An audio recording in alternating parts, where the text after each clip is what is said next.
Good evening, ladies and gentlemen, and welcome back to another fantabulous episode of Fail PG. I am the Mighty Mage. With me tonight are Surge, Goat, and Ross. Gentlemen, are you ready?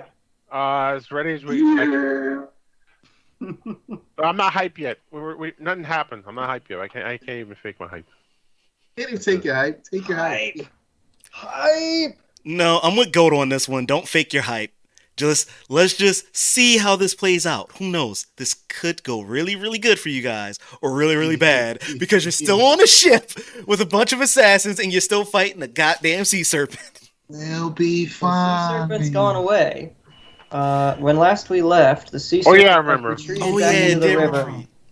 And the captain had just hauled the lead assassin back out of the water and onto the deck after Stryker pushed him off. Everybody watching, put down in the comments, how do you think this is going to go for Stryker and Noel here? Oh, we'll be fine. Well, if I remember correctly, on the That would be performance, fine. he did roll pretty well for the performance to make it look like it was an accident. Yeah, he did. So Mm-hmm. it should work out. Yeah. He tells a lead assassin that he was a scrub and he shouldn't have slipped. And he thought if he was more professional, that wouldn't have happened. Oh, I'm sure that would go over well. Yeah, absolutely. Yeah. No, absolutely. Absolutely. Yeah.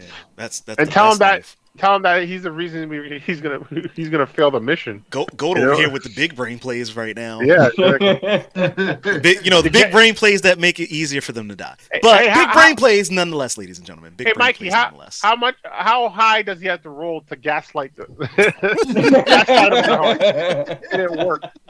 Can you not? Come on, Get Stryker. an 11 Come on, at Stryker. least. 11? I don't know.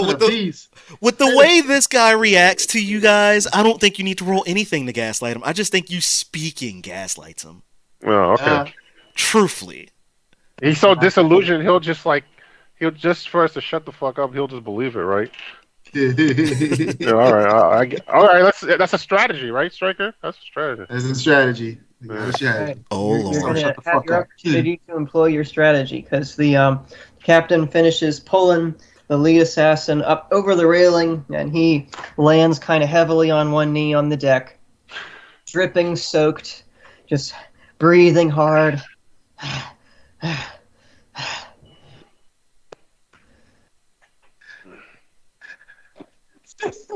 I want to do like this.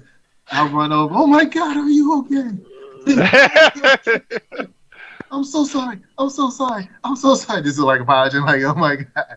Really laying it on thick. Roll a 12 side for me. And it has begun. Oh wait, that's my work phone. God damn it. But that's weird. I got an email. No, that's a calendar. Roll for the gaslighting, man. This is funny.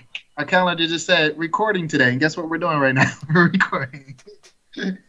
Imagine that. Yep. No, that should be it. So, you said roll what now? 12 side. 12 side. Where's my 12? Where's my 12? Where's my 12? No, that's not my 12. This is my 12. Oh, wait. Have I actually managed to finally correct the camera enough that you guys can actually see this in the shot now? Can you see the tray in the shot? Yeah. Yep, I can see it. All right, you ready? What are you doing? Well, the top of the tray, not the whole tray. Yeah. Yeah, no. That's all you need to see. Yeah. That's where I'm rolling my dice, guys. Guess what? I guess my performance right now is not working. I got it too. Oh, lovely. So you rush over and you're like picking him up by the shoulders. Are you all right? Oh, I'm sorry. And he just nails you under the jaw with a right hook. I'm actually going to need you to roll another 12 to see if it actually knocks you on your ass. Good luck. Really? Two. Come on, Yep. anime rules. Say he employed your iron chin technique, and his hand broke. At least try to dodge Iron it. chin technique. At least try to dodge it if it is wrong coming at me. You're at point blank range. Like there's come no on. dodging that. You take it square on the chin and get knocked flat on your ass. And he just kind of stands up and looms over you, and is like, "That's for trying to feed me to that damn serpent." I told you it was an accident. Yeah. I don't care if you believe me or not. It was, and I just walk away. Yeah, if he lets you. If he lets you. Shut up. you know. Fortunately for you, he's like pissed off enough, but he's also like exhausted from fighting for his life with this sea serpent. He's not going to chase you down and try and kick your ass right I'm thinking in my head as I walk away. Bitch. I ain't saying that shit out loud. I'm saying it in my head. I have a question. What is with Stryker and getting put on his ass by everybody? Because that's the point of me in this game, okay? That's his special ability. That's his special ability. Flat on his What? ass. -2 to the other person's charisma points. But you don't understand is Gaining +2 to his. Is that how that works? Look, what you don't understand in anime rules, me being treated like this means in the final boss battle, I become the greatest hero of all time. Oh, wow. Wait. Did that work out in episode 0? Shut up. Did that work out in episode 0? No. Shut up. It's because it was my first time playing and it was shut up. He almost dies, and he remembers his ancestors that he never met, and he learned some busted technique and he pulled out of his anus. Guys, he we're going to have a went to backstory in this. Yeah, We're going to have a backstory of me coming with a little baby arrow just going. Super Can somebody animate this nonsense? Just Please send it to one animate of it. the links down in the descriptions below, please, because Let's see a little I would baby love to striker. see this. No, not even that. I just mean this whole conversation. Just animate this conversation, please. I would love to see this animated back now. I Actually, you know what? I think I know somebody that might be able to do it with stick figures, and it'll be hilarious. I'm gonna hit him up. I'll take it. To be fair, it does actually seem to work in his favor a little bit, because the rest of the time he sucks up everybody else's luck. So, like, if he fails epically on these charisma rolls, he makes it up elsewhere. This is true. I mean, we are talking about the guy who rolled back to back like critical successes one episode. So, Yeah, we already know what episode that was, and you know what happened to that episode. And oh no, that wasn't that episode. That was actually episode 14. It was 14? Yeah, I just got finished editing the sound in that. Oh no, it didn't. You're right. That was the lucky episode. That one was okay. Yeah, I got lucky. Man, I had a whole bunch of luck in all these episodes. Whew. Yeah, Stryker's unofficial name, ladies and gentlemen, is the Luck Leech. Please animate that. Make it animate. Look. Luck Leech Stryker. All right. You guys, so you're soldering off. The crew seems to have calmed down a little bit now that the serpent has disappeared. The sopping wet lead assassin kind of stumps over and sits down on one of the rowers' benches and starts like pulling off his cloak to wring it out. And starts pulling weapons out of his pockets to make sure that they're not rusting. And people are starting to settle back in. The rowers go back to work. I have an interesting question. He's just pulled his robes off. What does he look like without the robes? Like, what is he exactly wearing? So, he's got like a black cloak that he was wearing over top of everything else. That's what he's just pulled out and is in the process of bringing out. Underneath, it seems to be just dark-colored, tight-fitting shirt or tunic, something like that, with a leather belt around it, and again, tight-fitting black pants. It's not clear if they're leather or if they're just some kind of fabric, but I mean everything is dark. He's like the perfect goth, right? He's the shovel guy. I knew it. No, he's not that guy. I'll tell you that. And he's got a bunch of like straps and slings and holsters on his person for various weapons and vials and things like that. Stuff some of which you recognize, some of which looks completely alien and weird, and you have no idea what it's for. And I was going to ask, can I do a perception check while he's doing this to see how many weapons he got and all that? Sure, go ahead. 12 side. If he lets you get that close. 11. See? What did I tell you? Everything else. It's your own fault. I can talk my way out of a bunch of stuff. But at the same time, I can. But I get everything else. So yeah, I'm just seeing how many weapons and vials and stuff he has on him. You can see clearly at least a dozen different holsters for small weapons. Jesus Christ. Probably at least 3 of those are daggers. But you can't clearly see what all of them are, just the number that he has on him. Okay. And within a couple minutes, like, he's finished wringing the cloak out as much as it's going to get wrung out, and he puts it back on and covers up all of his equipment. Okay. Cool. All right, cool. No, what you doing? What's the lead assassin's level? I don't know if you have that information or not. I'm not going to tell you that information. Oh, I have it. You tried it. Did he lose some level while he was struggling in the water? That is the question. You don't lose level. You lose life points, but you don't lose level. Hey, he almost got bitched. He needs to lose some level. You got bitch. You need to lose some level. I imagine if somebody spent some time in the mouth of a giant sea serpent, they'd probably piss some levels out. But, you're the GM. I'll allow you to make that decision. Whether it actually happens or not, but I just think that doesn't happen. Well, I'm not telling what this fellow's level is. That's Damn it. naughty. We all tried. Naughty. Okay, that's like all right. He's gonna be like, he's one of those. It's I'm only using 5% of my power kind of guys, or. This isn't even my final form. Remember when I said that this was my final form? I lied. This is my final form. What does his power level say? What? It's No. It's over 9,000.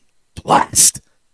Why do you sound so bored? Because it's still nothing but compared to me. Vegeta.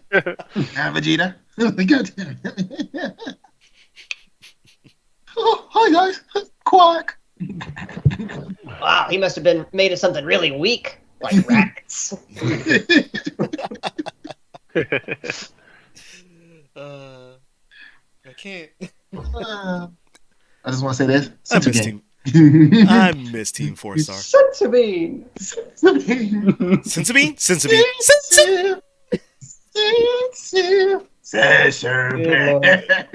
We're already like 15 minutes into this recording, and we've done maybe 2 minutes of actual role playing. Oh yeah, I blame Jason. Agreed. It wouldn't be us if we did, dude. This was why we failed. Yep. Granted. Okay. Should I make that a song? This is why we failed. Not right now, but maybe later. Okay. You know what? I want somebody to do that. Make a song out of that. This is why we failed. That'll be the new intro. Go get on it. I don't know. I'm not a lyricist like that. Go find me a fire beat. I'll take care of the rest. Call Mario. Go to SoundCloud. A bunch of unregistered beats that the artist's not smart enough to copyright. Yeah, sure. There you go. All right, let's get back on track. I think we just got in trouble with everybody on SoundCloud with that. Is there a track to get back onto? I mean, what? It is Boss Ross you're talking about here, so no, there's no track. This whole thing was derailed the moment you started with him and not with Goat. Just saying. I mean, I had to. He kind of had to, finish his little spat with the lead assassin. Goat, what you doing? Man, I mean, you just watch Stryker get knocked flat on his ass. I look at Stryker and start laughing. I say, "Oh, you think it's funny, huh? Okay, wait till that server come back around." You're such great friends. It's we're so nice to see good Best teamwork. friends, man. The bestest. We're like in a fraternity. You know what I'm saying? the super Where the Namek duper. holes at?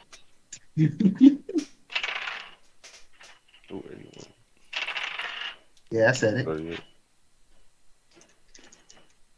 All right. He just All right. You just rolling the dice. You're gonna roll. roll all your luck out, you know. Yeah. Well, I'm actually rolling bad on this, so that might even out. You know. Even out.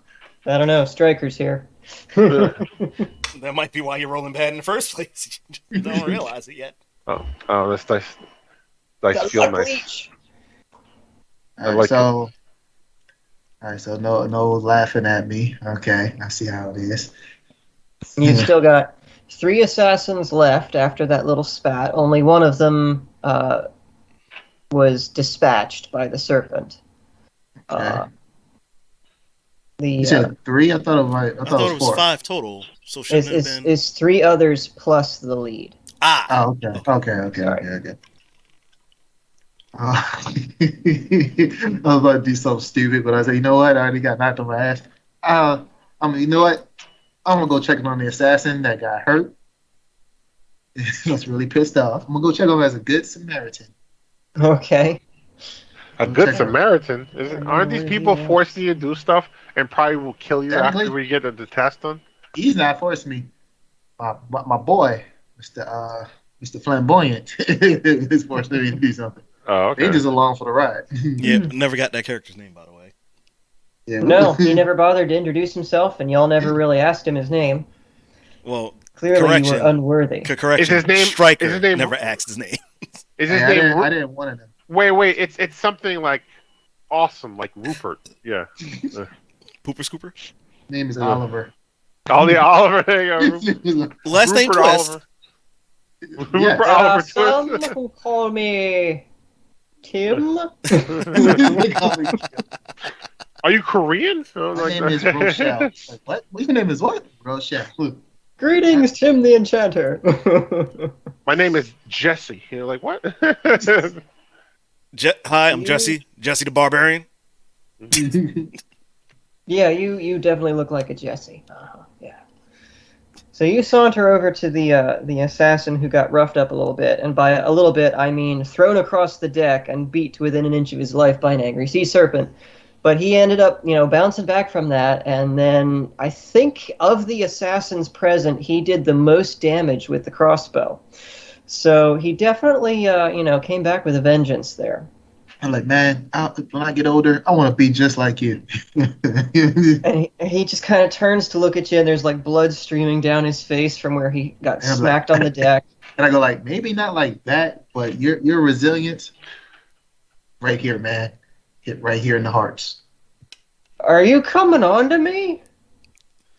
No, Is he concussed? I'm just astounded that you got knocked on your ass by a giant serpent. I almost peed my pants.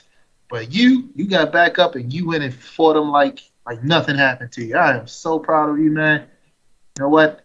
When we get to the docks, first round's on me.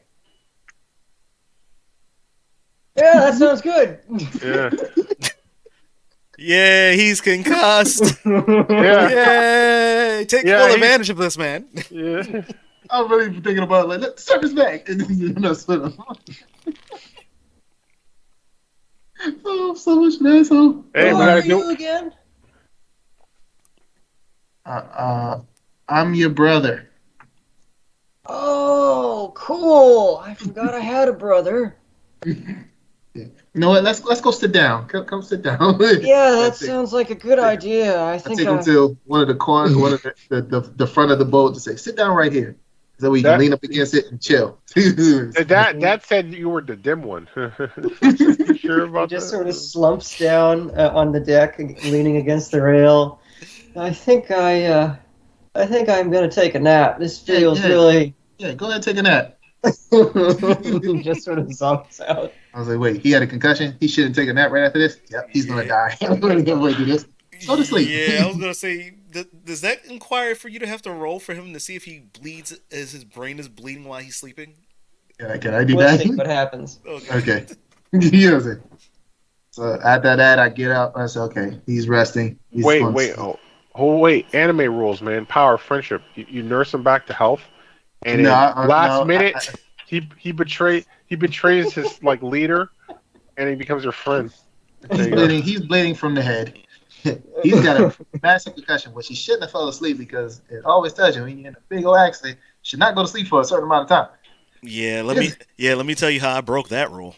Yes, Yeah. yeah, and that's why you're the way you are right now. All right, What about me? you're failing. Brain damaged. Oh, did I say that out loud? What? Excuse me, what brain is there to damage? And then after that, I go sit down somewhere. Okay. I'm As you're crossing the deck to go and sit down, it is now that you finally notice here on the prow of the ship that there's actually an Airlance sitting on the starboard side, unused. That would have been really handy during that whole battle. really. This giant ballista just parked on the front of the ship there for exactly this kind of situation, and nobody seems to have noticed it. Wow. Oh, so we should have did a couple perceptions tests. Rolls to find it. Yeah. If any of you had like looked around for something to use against the serpent, yeah, you probably would have spotted it. Oh man, you guys were too busy trying to take out assassins, though. So Right. technically, you may have made the right choice in that fight. Hmm. The serpent stayed around long enough to help you with that job a little bit. So, And he's not dead, so. yeah, he might come back. So you might get a Oh second yeah, chance. he's not. He ain't dead. Yeah, he knows where you. Just chased him off. We get to see if he comes back or not. So as I'm walking to go sit down and look at no, check with the captain and see what we got to do now. I go sit down. Okay, we're like level 50. We could suplex the serpent next time, right? There you go. Uh-huh. Yeah. Hey! Aren't you guys only level 3? Quit. Why we you can- always lying? Why you we can- always lying? We can level that much on one game, right? Maybe, kinda, sort of. I mean, if you did a Ronnie and went into a battle with a bunch of people and like smited like half of them, maybe. But Maybe, kinda. that was a huge experience boost for me, by the way. I'm surprised you survived that. Really.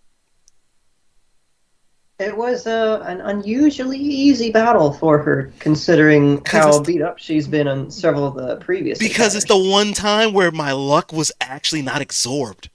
You're welcome. Like majority hot hands during that battle. Mm-hmm. Yeah. Yep. Didn't do too bad.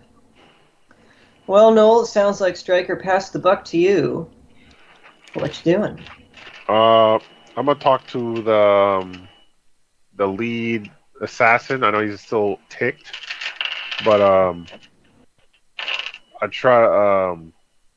I ask him what's the next on the man. I can't think today.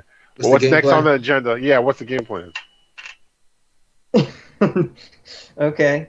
And the assassin pauses wiping salt water off of one of his daggers and glances up to you.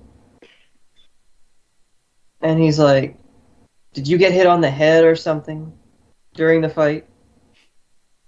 Or are you just trying to piss me off like Stryker?" Well, you're always pissed off, so I don't know what you're talking about. He goes back to cleaning his dagger. Am I what? And I looked at him like, am I wrong? Am I wrong? Like, really? If I never talk, if I can't talk to you because you're pissed, I'll never talk to you. Like stop. I would very much appreciate that.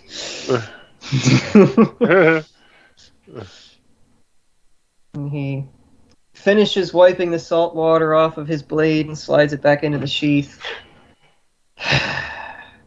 The next step in the agenda is to somehow manage to get to Kish in one piece without you dunderheads getting anyone else killed. Sounds fair. And I walk away. That's why you didn't say it in the intro. You used it here. I'm happy now. Look, I hear that. It's what he says. Like, I didn't get anybody killed. And the lead just kind of leans forward from his bench to look down the rows at you, Stryker. I'm not even looking. I'm not looking down. I'm looking up like Hey, this. I'm like, forgive Stryker. He's special. He's like special. How? He's just special. That's it. And then all you hear me goes like do do do. I wonder I hate how both of you. angry the High Priest would be if he fell overboard. They'll probably kill you. You don't really need him. He can't translate the document. But I know the person who's going to go translate it. Oh, really? Who? Can't tell you. Sorry. He needs insurance. Why did I get stuck with these morons? I'm sorry. Not really. And with that, the lead stands up and he goes and stumps off below decks to like rest or something because he's just so tired of dealing with your bullshit. Yeah, he's done with your nonsense. I love it. I fucking love it. Yeah, I'll tell you, I get on everybody's nerves. This is the fun part. And at this point, the captain stumps up to you and puts a hand on your shoulder, Stryker, and he's like, "So, why did you try to throw him overboard?" He tried to kill me once before. So it was just a payback. Oh, I see. Eye for an eye. Just saying. So you didn't actually mean for him to get killed, because No, you no. didn't actually get killed. Nope, I didn't. I just wanted to scare All right then. him. and I sit there and go like, I don't get you foreigners. you actually But- play that shit? What the fuck? I don't judge, mate. He's a well-traveled man. He met men of many cultures, so he doesn't judge. And just to let you know, he tried to kill me twice. So this kind of, kind of made up for it. Well, that's good. I'd hate to see you do it again. I won't do it again. He looked like he was fixing to gut you there for a minute. He could have tried. And he wouldn't have made it back, but he could have tried. All right, well, if and you guys figure to have another spat, just make sure you don't gut into my crew by mistake. Savvy? Your crew will not be harmed. And then I look at him and I say, so Captain, real quick, why didn't we use that? And he looks at the other. Oh, yeah. It came with the boat, but unfortunately none of my crew know how to work it. They're kind of a green crew. Can I do a perception check and see if I know how to work it? Or it's not perception, yeah. So Yeah, you can try that. It'd be an intelligence check, actually. there we go. Thank you. That was the word I was looking for. See? This is why I'm not intelligent. That's why you also have a -1 on that, if I remember correctly. You want to get in on this now? -1. No, I'm good. I'll watch from afar. I got an Alright. 8. So 7. you have seen them before. They generally are pretty commonplace in all of the major cities. There are usually a bunch of them on the perimeter walls. You've never seen one in action. I mean, you know that they were created to deal with dragons, as one of the few man-made weapons that actually stand a reasonable threat against dragons. But having never actually seen a dragon, or engaged in combat with one, or had to defend a city against one, you've never used one before. Don't really know how it works. As far as you can tell, it's just a really big crossbow. Pretty much I looked at it, touched it, just never really did anything with it to actually know how it works. All right, Pretty cool. much, yeah. That works.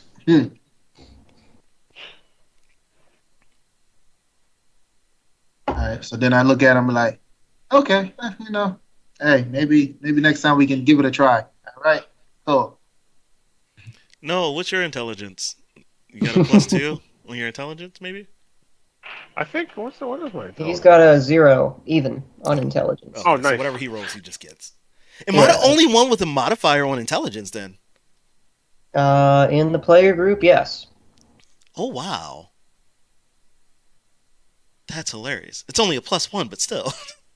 Noel, you're probably thinking Noel's bonus is on Constitution and Wisdom. Oh, that's what it was. Constitution. Wisdom. It's the wisdom, yeah. Okay. Let's see if you got any wisdom on that dang on the thing.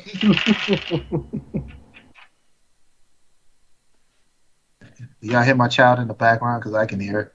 No, we're good. I don't hear him. Okay.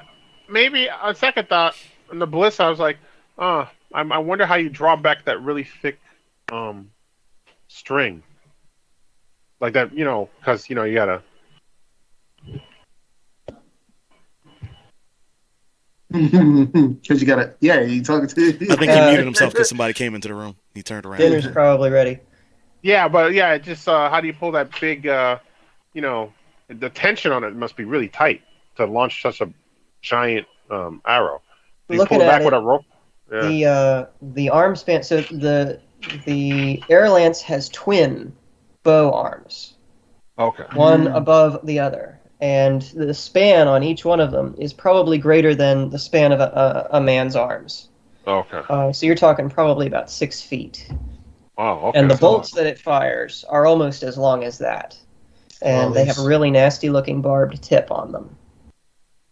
So like roughly 4 about people. the size of a 10-foot spear or something. Roughly around that. Huh. Yeah. So Definitely gonna take a couple. Is the string made of silk? A horse tail? What is it? Cotton. I guess for those kinds of things, normal material would be beef gut. Beef gut. Yeah. Because you can pull that to really high tension. Most string related things in medieval times were made from sinew or twisted gut. Okay. Huh. Wow, it's that sturdy too. It won't snap. Yeah, it's one of the sturdier materials available to people of that era. I keep it like this. It's not that it won't snap. It just takes a lot for it. I know it would snap eventually, but it has a lot of Okay. So that's what it looks like. I don't know if you can see it. Oh no, it's like a blank screen for me. Once the gallery. I'm seeing it just fine. Yeah, that's it. Oh yeah. You designed that one, didn't you?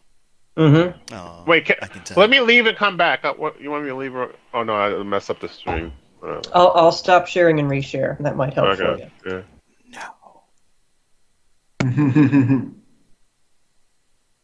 Here, try that. No, blank. What a bummer. I said just send it in the chat. I'll describe it to you. So it does look like a crossbow, but like I said, it has doubled up arms, one above the other, and 2 slot ways for the bolts to fire. So it looks like it could actually fire 2 bolts. There are 2 chairs positioned on the thing, one directly in line with the crossbow, and there are a set of spiked handles that you could pull on to winch the thing back to arm it. And then there's another chair, 90 degrees to that, sitting sort of at the side, what looks like what might be an ammo feeder's position. And then there's a box just below that seat where the bolts are stored. The whole thing is set up on pinions and gears, and it almost looks like it's possible to move the thing around just from those 2 seated positions, but it's a little hard to tell from where you are now. You could go and examine it more closely if you wanted to. Yeah, let me examine it more closely. Because it looks like that monster's come back, and we need to figure out how to run that thing. Well, give me a 12 side for intelligence, sir. All right.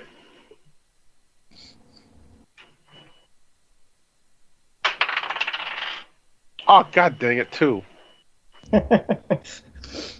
So, it's a little bit foreign to you. As a professional soldier of Uruk, you have seen these things before and actually been trained to use them in defense of the city, although you've never actually had to use them in combat. Yeah. This one is a little bit fancier than the ones that you are used to seeing. You're not really sure what all the different mechanisms are meant to do, but there's definitely a set of foot pedals at the base of each seat So it looks like something is done with those foot pedals for each operator. And you're not really sure what, though. Oh.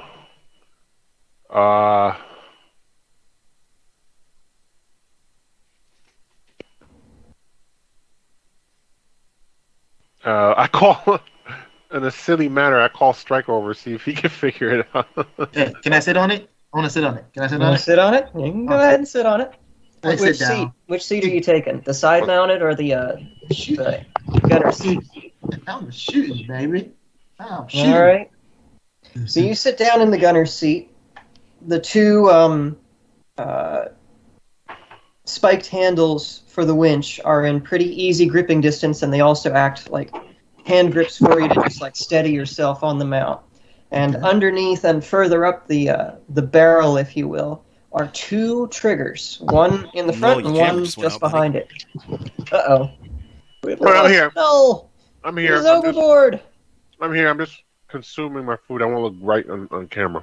Oh, so Okay. okay. So you turned your camera off on purpose. Okay, gotcha. Yeah.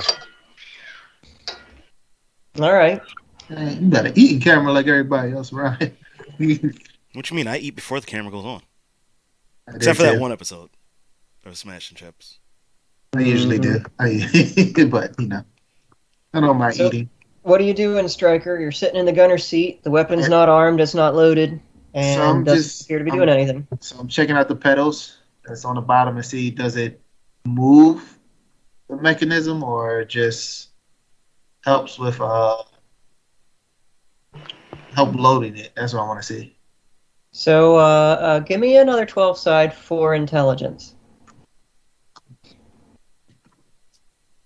I got 8.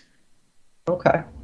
So you futz with the pedals a little bit. They feel loose to your feet. They're not fixed to anything. And after a bit of playing around with it, you notice that you can actually make them rotate around in a circle, like a bicycle pedals. And as you do that, the elevation of the ballista changes. It moves up and down as you pedal back and forth. It makes it. Oh, that's how you aim. Okay. All right. At least in elevation. It doesn't seem to do anything for azimuth, the panning left and right. Oh, okay. See, as a bowman himself, I know the little things up top. The things pull back the I'm just gonna say strength right now because we ain't paying attention to what hell it is. I'm like, yeah, that fancy word that y'all said it was. So yeah, you notice that there are two shuttles inside the tracks where the bolts would fit, and they seem to be attached to the winch drums. And yeah, the spiky handles turn the winches and move the shuttles. Okay. But you, from your position, have no way of attaching the shuttles to the bowstrings. Nope. So that means we would need somebody else. The other, well, no, because it can't be in the other seat because the other seat hands is. No, hold up, what? Oh, how that's gonna work? Should I also apologize to everyone who is an engineer for all the engineer speak that you're doing, or should I just tell them to Google it and read a book? So and then I'll look at Gnome like, so somebody's gotta load it, and then and then after we crank it back to the proper distance, how do we fire it? Do we let the handles go? Not hand. I don't think it's handle. I think it's done with by the a gears? lever. It's probably done with a lever. That's what I'm looking. I'm doing. Can I do a perception check for any type Yeah, of do your perception check. Yeah, thank you. I'm looking. I'm like, what kind of hell do we fire it? That it really 3? Of course, when it comes to stuff right now, I can't get what I need. It doesn't help that it bounced off of something, but it's okay. Mhm. It's cool. You're looking all over the thing, and you don't see the firing mechanism at all. Although there are these funny protrusions from underneath, just ahead of the winch. I'm gonna tell her, no, I think you gotta hit it after I crank it just to hold it in place. If that's how it works, I'm gonna be pissed. The person sitting in the seat just gotta go like that. So to answer your earlier comment, surge way ballistic. Whoa. Just as something this size, there would be something called a shuttle, which is basically just a hook, maybe with some kind of a track that it rides in, that goes forward and grabs the bowstring, and then it is attached to a rope wound around a drum, and then you pull back on the winch to tighten the drum, and the shuttle, which is holding the bowstring, pulls the bowstring back to arm the device. And it should After be it able to gets lock all in, the way right? back, there's some kind of a trigger mechanism that locks in place, Yeah. takes the place of the shuttle, and then you can unhook the shuttle, and the weapon's ready to fire. Hey, so real quick, there, buddy boy. Mhm. Two things. One, you had a bit of audio skippage as you were speaking. Aw. Yeah, and two, I'm not 100% sure if this is the reason why, but maybe turn off the share screen for now, just so we can make sure that that's not interfering with your bandwidth. Yeah. Because as we That all has been know, done. Skype is shite. But the price is shite. No, Skype is shite. Oh, okay. What? That's my favorite game in the world, man. The price is shite. I'll talk to Adam and see if we can get you on. Please, I would love to be on that. Oh Or we get Tech on there and see how his knowledge is. He actually know he might. Actually, You no. I feel like he'll win. Only if it's a quiz style Quizlemania, but if it's all the other stuff, I think he's gonna get bombed. That might actually be perfect. Oh, I gotta see. I'm gonna hit up. I'm gonna tag him on Twitter. The funny thing is, he's met Blampier before. Me too. Were you there? Yeah. Oh, I didn't know that part. He didn't mention that when he told me He about is that. the nicest dude ever. You think he's nice? He is the nicest dude ever. So, for those of you guys wondering what we're talking about, just so you guys know, when Under the Mat Radio first started, their cameraman was actually Boss Ross. And security. Yes, I did and both. security. So I can't. he got to go to places with them free of charge for certain shows and stuff. This ain't never free. Well. I had to drive. Remember? Oh yeah, I also was the chauffeur. Three hats. I had 3 hats.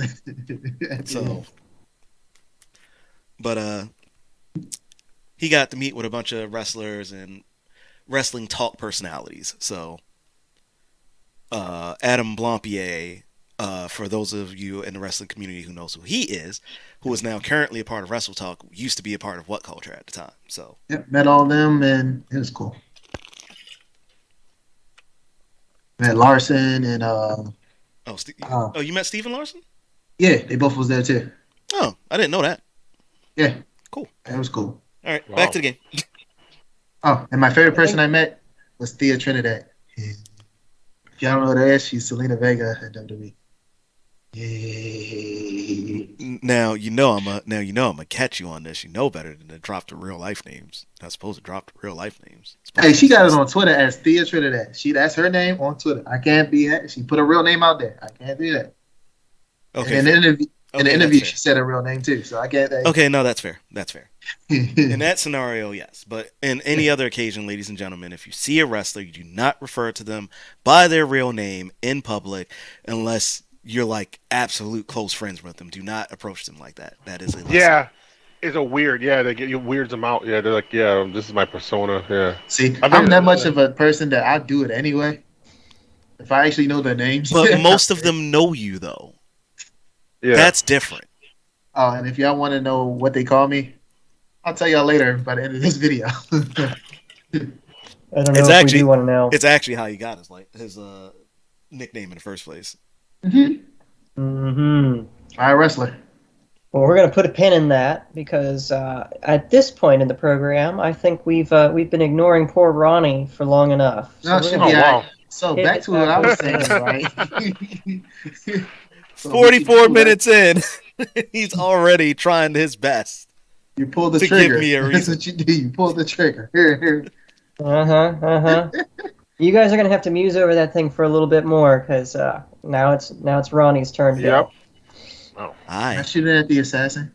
He's And Ronnie, as I recall, we left you off. You guys had just finished turning the wagons around after your successful raid and marched back home to Lagash. Aye, that be correct. And Hey, by this point, it's I think I said mid-morning.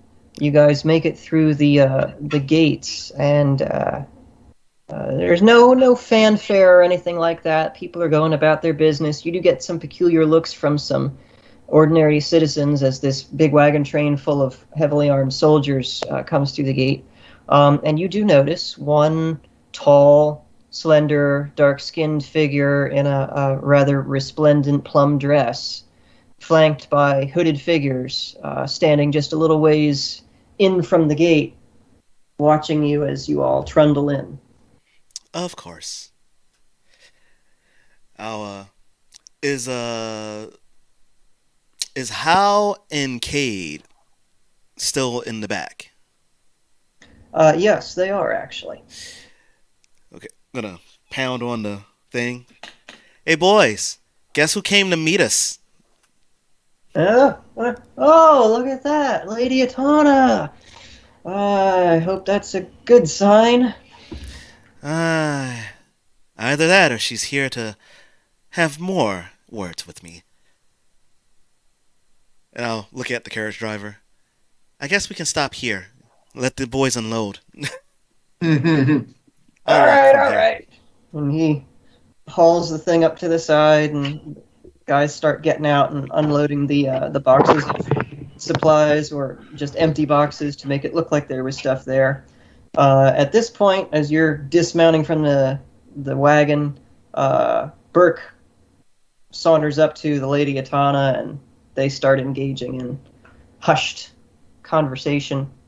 But you can see by the body language that Burke has been very pleased with the raid, and Atana also seems to be rather satisfied with how it's gone. And she gives him a few curt nods and waves him off. And he turns back to the wagon train to supervise the unloading and putting everything back to rights. As he passes by, he gives you a wink and continues on his way. All right, boys, let's finish unloading. And as you guys get back to work, Tana turns and starts heading back down the thoroughfare towards the palace building. Her little entourage following in her wake. And it doesn't take you guys very long to unload all the boxes, get the wagons sorted out, that's right. Hurry up. horses back in the stables. A couple hours, maybe. And once all is said and done, Burke emerges from the barracks with a big-looking bag of gold in his hand. And he's making a beeline for you. And he sidles up to you and says, I think the count was 4 heads to you? Something like that. And a job well done. And he deposits the bag of gold in your hand. Pretty heavy bag of gold in your hand. Why, not opening it up, but just feeling the weight of it, you could probably say that feels like a good 60 or 70 gold right there. Wow. Yeah, probably 70 gold right there. Jeez. Oh, ballin'. Did you add to this? Maybe a little bit. You did good out there. Thanks. Such a good boy. Now, there's still that one other problem. Mm-hmm. Need I remind you, we weren't able to get any information off these boys. I'm well aware. Disappointing to be sure. Still upset about the other one. Perfectly knocked out. Should have been completely defenseless. I don't know how that got screwed up. Nothing's ever clean in battle. You, I'm sure, know that. Aye. Still. Sucks. Well, there is another possible avenue that you could look into if you're looking to make some extra coin and go on a little adventure. Aye. I was speaking to the lady. She said you had brought up a good point about the burning powder. Although we got lucky this time and they didn't use any of that on our wagon train, there is still the question of where they got it, who's making it, who's selling it to them. There are only so many people who know how to make the stuff, and I know that the Murad Mining Guild is one of those organizations. I'd like to suggest that you go to Murad, find the Miners Guild, and inquire as to whether they've made any recent sales to anybody in the Lagash area. They might be able to reveal an informant who yet lives. Or perhaps they even might have some knowledge about who these bandits are and who was organizing them. Didn't you already send some boys to Murad? Yes, that was for a different matter. We haven't heard from them yet, but that's to be expected. It's a long trip. About a week's journey from here, right? Thereabouts. It depends on the boat that you take. They took a reasonably fast one, as I understand it. So yes, they should be there now. I'll take a moment, think about it. You want me to row solo, or do you like me to take anyone with me? This would be a solo venture. I'm not expecting you to run into any kind of resistance. This would be a fact-finding mission only. The Miners Guild is a neutral party. That might be true, but if I remember correctly, aren't these two cities supposed to be, sister cities? Well, yes and no. Murad does trade with Lagash and many of the other cities on the river. The takeover by our forces may be a little bit disruptive to them. But remember, we besieged the city because they were stopping merchant ships and trade caravans from leaving the city. So, in effect, we removed the blockade. Murad should be grateful for that, I would hope. I don't think they should bear us any enmity. I would hope not, but I get a bad feeling about it. That's all. Yes, I have a bad feeling. I have a bad feeling. Okay, Luke. I mean, you see how the people took time to respond here. If word got out to them just about the takeover, they may have looked at this differently. Much like the people. Perhaps.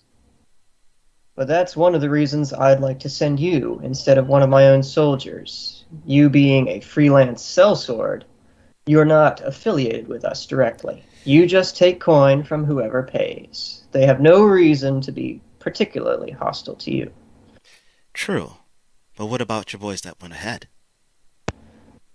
Let me worry about them. As I said, that's a separate matter. Not something that you need to concern yourself with. We need your help. You actually do, but we'll see how this goes. We'll see if we cross paths. I'm still alive. Oh, Hey, we're doing shit. fine. We're doing fine without you. You say that now until that sea serpent comes back, then you're going to want to really angry fucking Ronnie. Then No, it will be, how we had quickly it under can they control. figure out how to operate their new toy? Well, at the speed this is going, probably never. We're like a bunch of cavemen who found a computer, and we're trying to figure out how to turn it on. Ooga booga! Ooga booga booga! Well, you know, if you mash on the keyboard often enough, eventually you'll type Moby Dick, so. You know, you say that like it's a joke, but to this day, I'm still pretty sure that's how that worked. Mm-hmm. It's definitely how our script was concocted. Wait, we have we have a script? Well, I do. I don't know about the rest of you. But right here, at this point, it says... Which I'm pretty sure means Burke is supposed to send Ronnie to Murad. Oh, okay. Well, there we go. That sounds like Crash Bandicoot. I don't care. Anybody say. That is not the tiki mask. Shut your face. Anyway. I See? love Crash. So, Ronnie takes a moment, thinks about it. How much we're talking? Coin-wise, another sack like that, if you're successful. Huh. It's quite a bit of money for just some information gathering. Considering the threat that exploding powder poses to us, I think you would agree it's not an unreasonable sum. You're not wrong. All right then, Burke. You're on. But before I go, a few things I need to take care of. First things first, I need to check and make sure Lem's not up and about. Lem's actually in the barracks right now. I saw him on my way in. And before you ask, no, he's not on duty. I told him as much. He just felt more comfortable sleeping in his own cot. Something about Madame Ursula being too attentive, whatever that means. Meaning that he doesn't like that she's making him do what he's supposed to do. Yeah, sure. That's what that means. Don't worry about it. I'll go talk to him first, check on him, and then I'll check in with Uncle Arik to make sure everything's held back. Besides, I still have to pay him for a job that I asked for him to do. Make sure to thank him for me as well, for the supply of weapons. That was most convincing in getting the bandits to take the bait.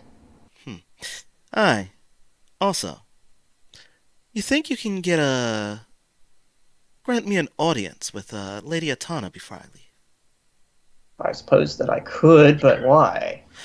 Oh, just something I need to tie off with her before I go. As you wish. Don't start any fights. I don't want to have to clean down a burning building. Don't worry. You're talking to Ronnie. What you talking? Don't worry about it. It will be fine. Yeah, all right. And with that, I'm going to haul my axe over my shoulder as per usual, start walking towards the barracks, go check on them.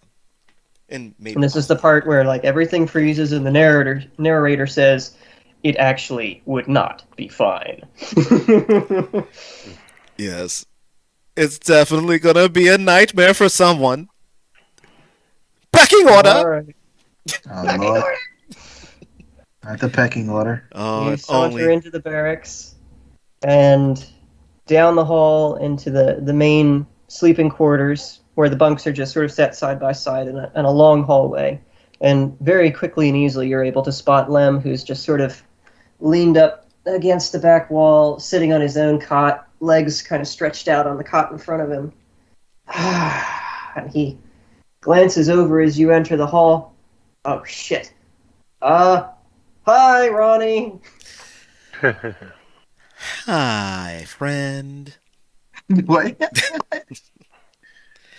And I will walk over and sit right next to him. So, how'd the raid go? You get all the bandits? Oh, we did. Oh, we did. I don't trust that. That's good. And I'm just gonna on his stomach, just flat palm. How you feeling? I'm feeling great. Thanks for asking. Now, were you given permission to leave? If by permission you mean scolding, yes. Lem. Look, I couldn't spend another day in that healer's hut, okay? I needed to get out, get some air. I'm here, I'm on the cot, I'm resting. If you don't slap me like that again, I'll be fine. Good. Put on your boots. Why? Where are we going? You said you wanted some fresh air. Take a walk. Don't trust her. Okay, fine. With a grunt and a bit of difficulty, he manages to get the boots back on. Slowly stands up. Come on, lean on me. And he grabs his halberd off the wall. I got something to lean on, don't you worry. No, I don't want you walking around town in that thing. Why not? It's my baby. I know, but right now, you're resting. Don't act like a soldier who's on duty if you're not. Yes, Mom. Good. Now, lean on Mama. Wait, what? You weren't supposed to agree with that. So awkward. So awkward. You'll be fine. And as we leave the barracks, I'll because I'm assuming everybody's kind of filing in and out to do their thing and get their post for the day. I'll Yep. check in to see if Lim, Kurt, and Hal are there. Well, Lem's on your shoulder. I mean, not Lim. I meant to say Hal, Cade, and Kurt. Cade is there. Hal and Kurt are nowhere to be seen. Hey, Cade. Hey, boss, how's it going? That was a great fight, wasn't it? You were amazing. Wham, bam, blammo. I hope we do that again soon. You did well too. I saw you out there. Amazing work. Thanks, boss. Someone wants to say hello. Lem, hey, good to see you. And Cade walks up and gives Lem a light punch in the side, and Lem goes, oh, yeah, it's good to see you too, kid. Just don't do that again. He's still a bit raw. Oh, sorry. But it's good to see you're up and about. We're going to be back on patrol in no time. Yep. Don't you worry about it, kid. Looking forward to it. We're gonna take a trip to the apothecary. Like you killed him. Wait, what? You heard me.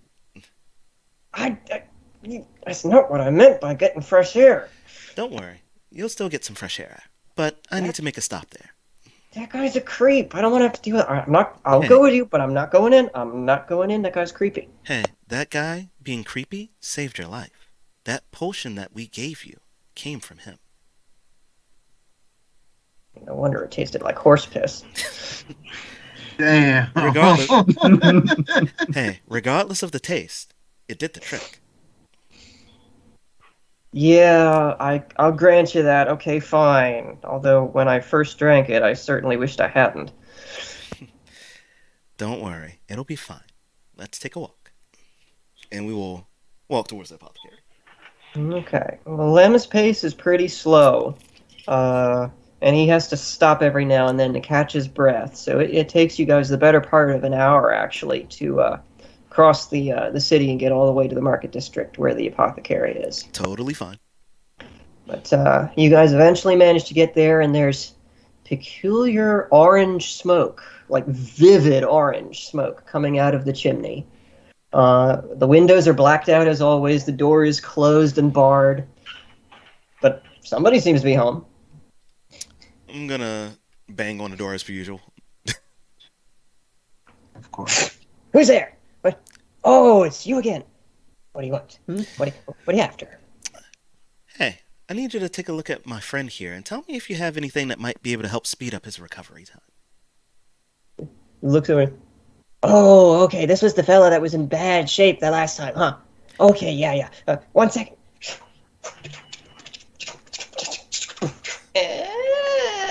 Oh, and real quick, just because I just now remembered to put Stephanie Gold in my inventory and to make Boss Ross and Gold jealous, I got 100 gold. What are you guys carrying? 100 gold. We broke as a joke, but don't worry, we started from No, I got 100 gold. I don't know what y'all got. with that Drake song. Don't worry, we'll make it up.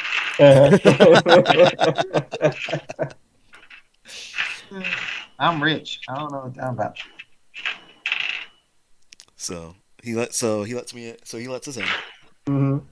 And the air is kind of thick with that orange vapor. It smells vaguely of citrus and smelly feet for some reason. Told you to keep your shoes on, Ronnie. What is going on in here? Very peculiar smell.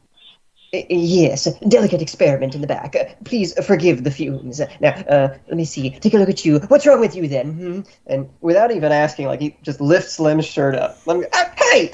Puts it back down. Guy's already seen what he needed to see. Oh, yes, I see what your problem is. Yes, certainly. Scurries back around the desk and disappears under the counter. You hear the fumbling of glasses, clinking and clattering. And finally, he straightens back up and places a very small glass vial with some greenish liquid in it. This ought to clear him up nicely, yes. Bring the light back into his eyes, yes, and the skip back into his step, certainly. Go ahead. Bottoms up. And he puts it, coin first, please. 30 gold. Here you go. Thank you. Very good. Now you may. Yes, go ahead.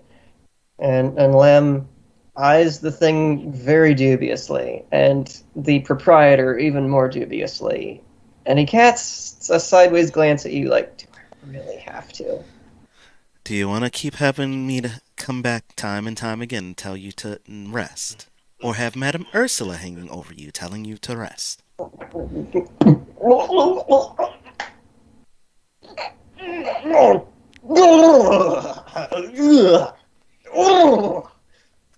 was that? You don't want to know. Now go on, shoo, off with you go. Before we leave, how long before that actually kicks in? Oh, it'd be a day or so, 2 at most. Brilliant. All right, Lem, let's go.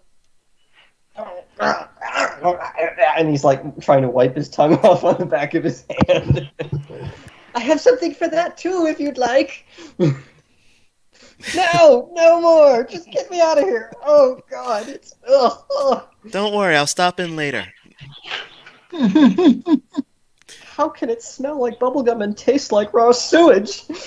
Oh, don't be such a whiner.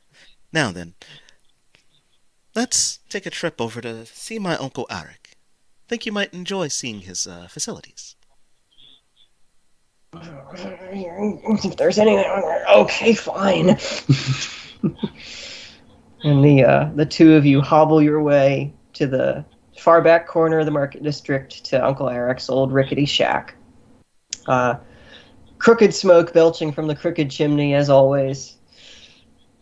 Swing open the crooked door, and Uncle Arik is pounding away merrily at something on the anvil. Dunk. Dunk. Doesn't even notice you as you come in at first. Now, just do my usual. I'll walk over to one of the tables and kind of just hop up, have a seat. And Lem pauses for a moment at the threshold, kind of looking dubiously all around the interior. Notices the racks of weapons hanging from the ceiling and along the walls, and how not a single one of them has a straight edge to its name. And his brow climbs pretty high as he's looking around. He notices that the furniture also doesn't have a single right angle anywhere. It's all just crooked. And finally, his gaze turns to the blacksmith himself and notices that even the blacksmith's hammer and anvil are crooked. That's amazing. That's truly amazing. Is the handle crooked or like the hilt? Is yes. Okay. This is the same explanation he gave the first time he introduced Arik, if you remember. Yeah. Yes. Yeah, I remember. Reminder for everybody and for new viewers, yes. Yes. Everything in Uncle Arik's shop is crooked. And I'll just wave him over. And kind of horrified and perplexed, Lem hobbles the rest of the way in and sits down at the table next to you. He's like, how does this guy stay in business? I know it sounds crazy, and I'll take the axe off my back. But the weaponry he makes is really good. He looks at the crooked axe that you've just placed on the table. Like he's seen you use it, so he knows that it's good. But then he looks around at all the crooked stuff. And back at you, he's like, all right, I'll take your word for it. Don't take mine. Take that dead bandit leader's head as my word. I guess I can't argue with that. Still, I think I'll stick with my straight shafted halberd for now. Thanks. No problem. Uncle Arik, what you working on? And he clanks a few more times and then drops whatever it is he's working on into a vat of oil, which sizzles mightily, and he turns around. All right. Good to see you. Welcome back. I trust that your little adventure went well. For the most part. There was one hiccup that I don't want to discuss right now, but Everything else went well. I even slayed me a bandit leader. Took his head clean off. Ah, that's my girl. I know you can do it. Who's your friend here? Aye, this here is Lem.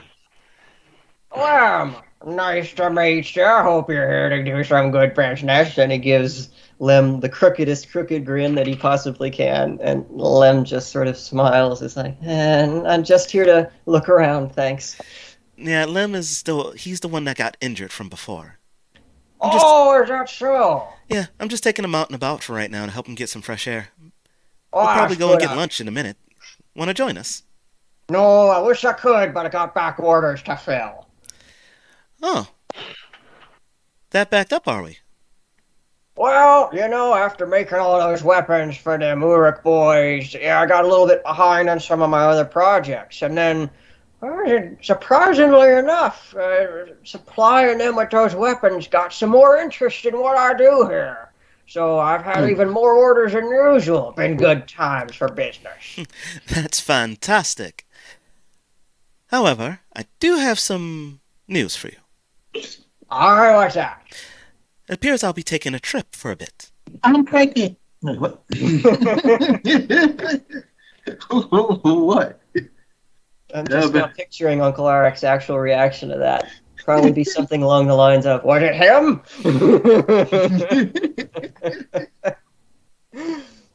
Yes, yes.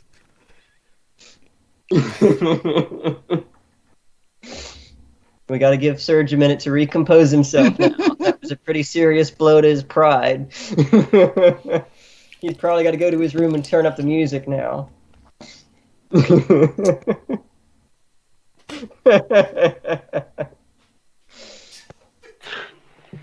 Oh my. Anyone want to take bets on whether it was Lem, Hal, or Cade?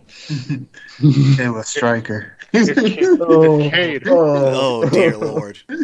Like, how much drink would Lonely have to actually have? I for don't that realize to in that one episode, the real big brawly person was actually her. I thought it was a dude. They're gonna rule 34, Ronnie. Oh shoot, I'm in. That's what I heard just now. Shit, I'm dying. That serves you right. That's what you get. Conjuring up horrific images like that. Oh, crap. As I was, I think, if I can. As you was. Not as I were, but as I was. English, everybody. I break the language on a constant basis, on purpose.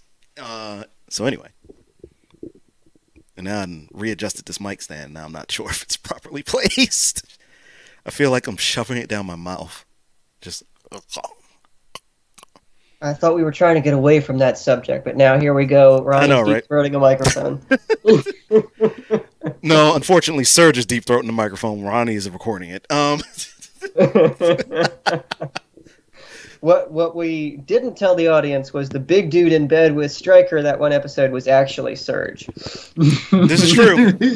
There was a shovel in the background and everything. That's the Easter egg. That's how you know. But anyway, so I look down at Uncle Arik, kind of hop off the table, brush the set off as per usual from off my back and buttocks. So I'll be taking a trip to Marad for a little bit. Oh, I hear it's nice there this time of year. Yeah, I hope so. What's the matter? You don't look so sure about it. After people's reactions here to the occupation, I'm still wondering how Murad's reaction would be. I mean, luckily, I don't look like a soldier or anything, but if anybody were to find out I was working for Uruk, could cause a bit of a stir. So don't tell him. That seems simple enough to me. Trust me, I won't. But when I get there, there's 2, maybe 3 other people that's already there from Uruk. And one of them I absolutely despise, and I could see him pointing me out on purpose. That does sound like an interesting problem, but I mean, you've always solved those kind of problems with that axe there, so I think you'll be fine. Yep, you'll be fine. And then I'll look at Lim. So, Lim, Stryker being under contract to Uruk, not being an actual Uruk soldier, if I kill him, I won't get in trouble, right? Lim kind of looks at you wide-eyed. He's like, "That's not rhetorical, is it?" There just might be a Not. day where it happens. Yeah. If you murdered him in a city that we patrol, we technically still have to bring you in for it. But if you murdered him in a city or other place we don't control, then I guess we couldn't do anything about it. Perfect. Why do I feel like I was just party to a murder? Oh, don't worry. Only if it actually happens. And Arik slaps you on the back. Ha ha, that's my girl. You give him what for? Besides, I might just be able to solve it the usual way and punch him again. Thoroughly. In his face. And then on the other side, thing go. That's what it's talking about. Uh-huh. Is there anything I can do for you before you leave? Yeah, I was gonna ask. You ever been there? Oh, once. It's been a few years. Not really my scene, big cities like that, you know. This is about as big a city as I'm apt to want to live in. Anywhere particular you think I should go or anyone I should go and meet with? Well, depends. What you're looking for. Oh, I don't know yet. Maybe a place to stay? Well, that's a little tricky out there. Them taverns are a little bit pricey. At least around the dock areas. Now there is one place on the what do you call it? A third ring, I think they say. With all the ramshackle huts, you know, our kind of town. I'm trying to remember the name of it. There's some worm in it, I think it was. The crawling worm? No, the pouncing worm. That's what it were, the pouncing worm. Strange name for the place. And you don't want any of the beds on the second level what they got fleas. But the first level's pretty good. Nice bar to it. Decent food. Good whiskey. Now you're talking. Now, look at Lim. Bunch of drunks. So, you hungry? Well, I guess I could maybe eat something, although now that I'm thinking about you going and murdering somebody that I may have helped with, And I'll just pat him on the back. Relax. It'll only happen if he really, really, really pisses me off. Why do I feel like that's not hard for him to do? Have you ever met Stryker? No, but he sounds stupid. Yeah. And weak, like some other guy I knew, named Raditz. You guys had a Raditz in your army, too. Is that a common thing? A couple other places I've been. Oh. I'm not sure if that's good or bad, but at least it wasn't me, so... I don't know. Yeah, let's go get a bite to eat. So, I'll give Uncle Arik a big old hug. Oh, and before I forget, Burke said thanks again so much for helping with that. Glad to be of service, and glad for his coin. Go give him hell, honey. Sure will. And when you get back, I'll have that fancy widget of yours ready to go. Perfect. With that, I'll collect myself, collect my things, collect a limb, and we are on our way out for food. All right. And with that, we are going to switch back to the gentlemen on the boot, the Masters of Mischief, who are currently puzzling their brains out. Should they both just roll 12 sides again? And see if they I'm made any actually going to make both of them roll 100 sides. Oh, that's even worse. Oh, you know it's worse. Have fun, boys. Where's my 100? I'll roll with you, even though mine doesn't count for anything. I'm just gonna roll with you. Hope for the best. Smart. You're gonna suck up all their luck. No, I'm aiming for high, so that way maybe one of them has a chance. Hold on. Oh, that's magic. Okay. 40, 60, 1 through 6. You still with us, Goat? Huh? Oh, sorry. 100 side, please. All right. That ain't good. I took away somebody's shot. Oops. Wrong. I rolled the diamond. 1 second. It's up to the 9 and What? I got a 96. Yep. Well, now I know whose I took away by accident. That's I rolled a all Surge's 35. fault. Yeah, I threw a 35 out. So Come on, Striker. It ain't that hard. I got a 41. Yeah, it's not going to be enough to cancel out poor Knowles 96. Because you guys are puzzling over this mechanism, trying to figure out how to make it actually work. You hear a bubbling sound coming off of starboard. And the bubbling grows louder and begins traveling down the length of the hull.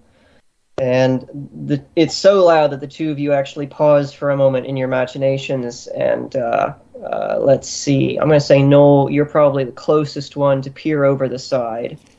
And you do, and you see a dark, very large something moving under the surface towards the rear of the boat. Oh. Hit the deck, everyone! Our giant friend's back. That's what I said.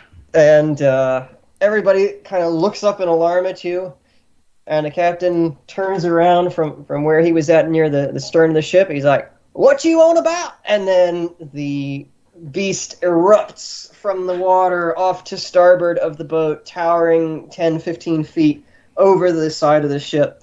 And everybody starts just panicking. Man, we gotta catch that Gyarados. All right. Get the Gyarados.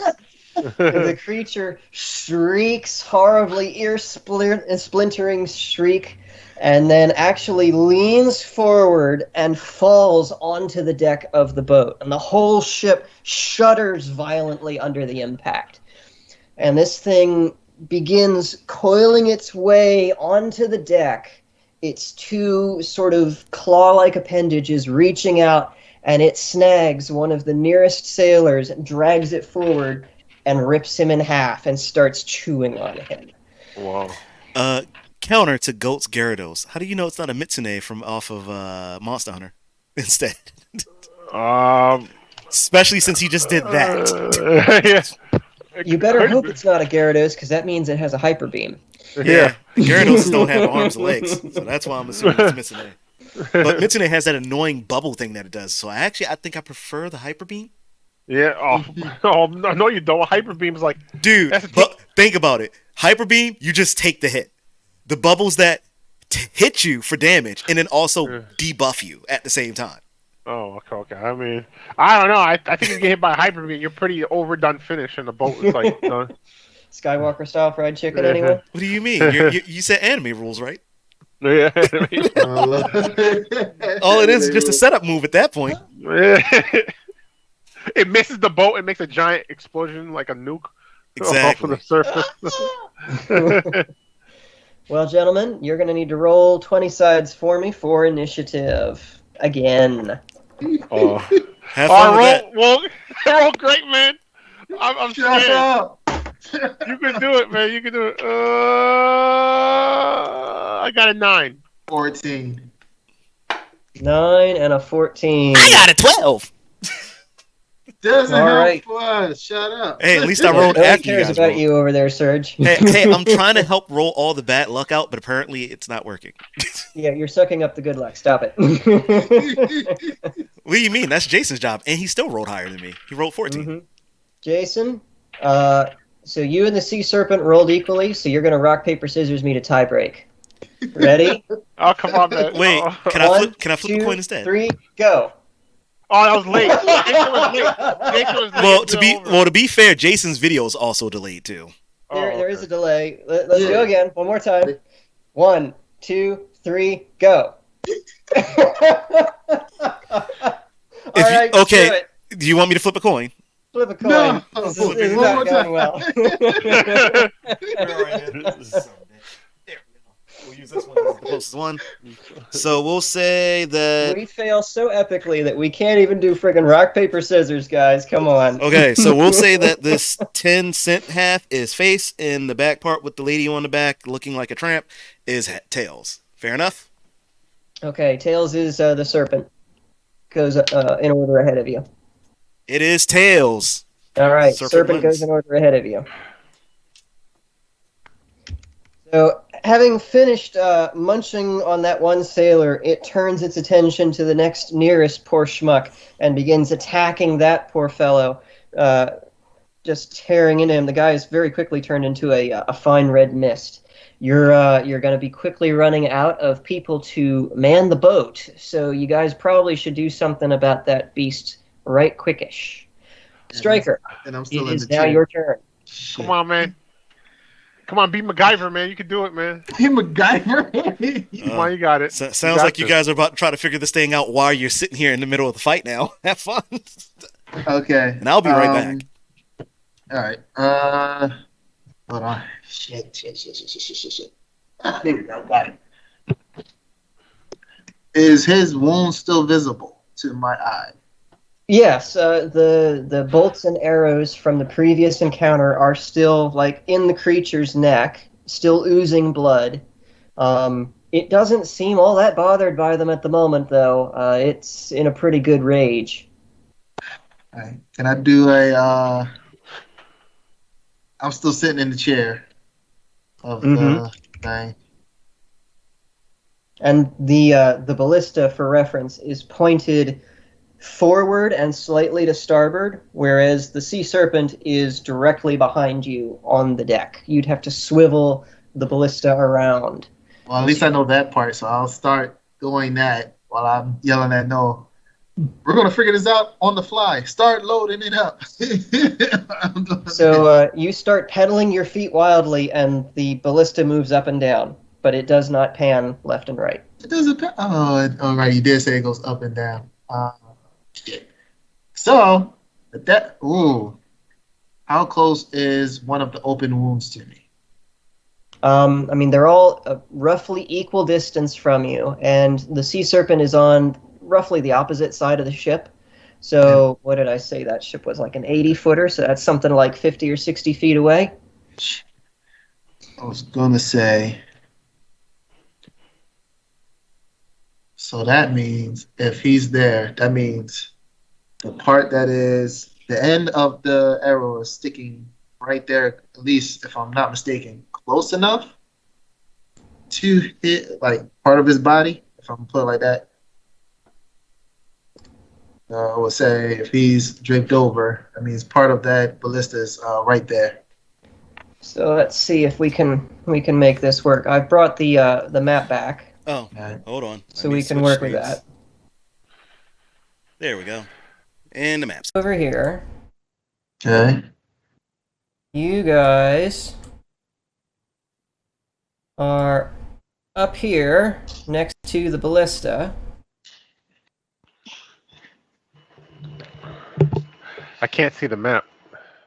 I'll take a screenshot of it and send it your way so that you can kind of see the basic layout. What is going on with you and screen share today, Goat? I don't know. I mean, everything else, I can see your cameras and stuff. Everything's fine when I see. I know, stuff. but you were having issues when I was doing screen share earlier, when I was just trying to show you guys setup stuff. So it's just, it sounds like all of us are having one issue or another with Skype today during this recording. I mean, the audio's fine, camera's fine, everything else fine except the screen share, the screen capture. Wait, why is that guy in the water? What did I miss? So that's the lead assassin, and I'm putting him there because I don't have a map for below decks. He's down below. Okay.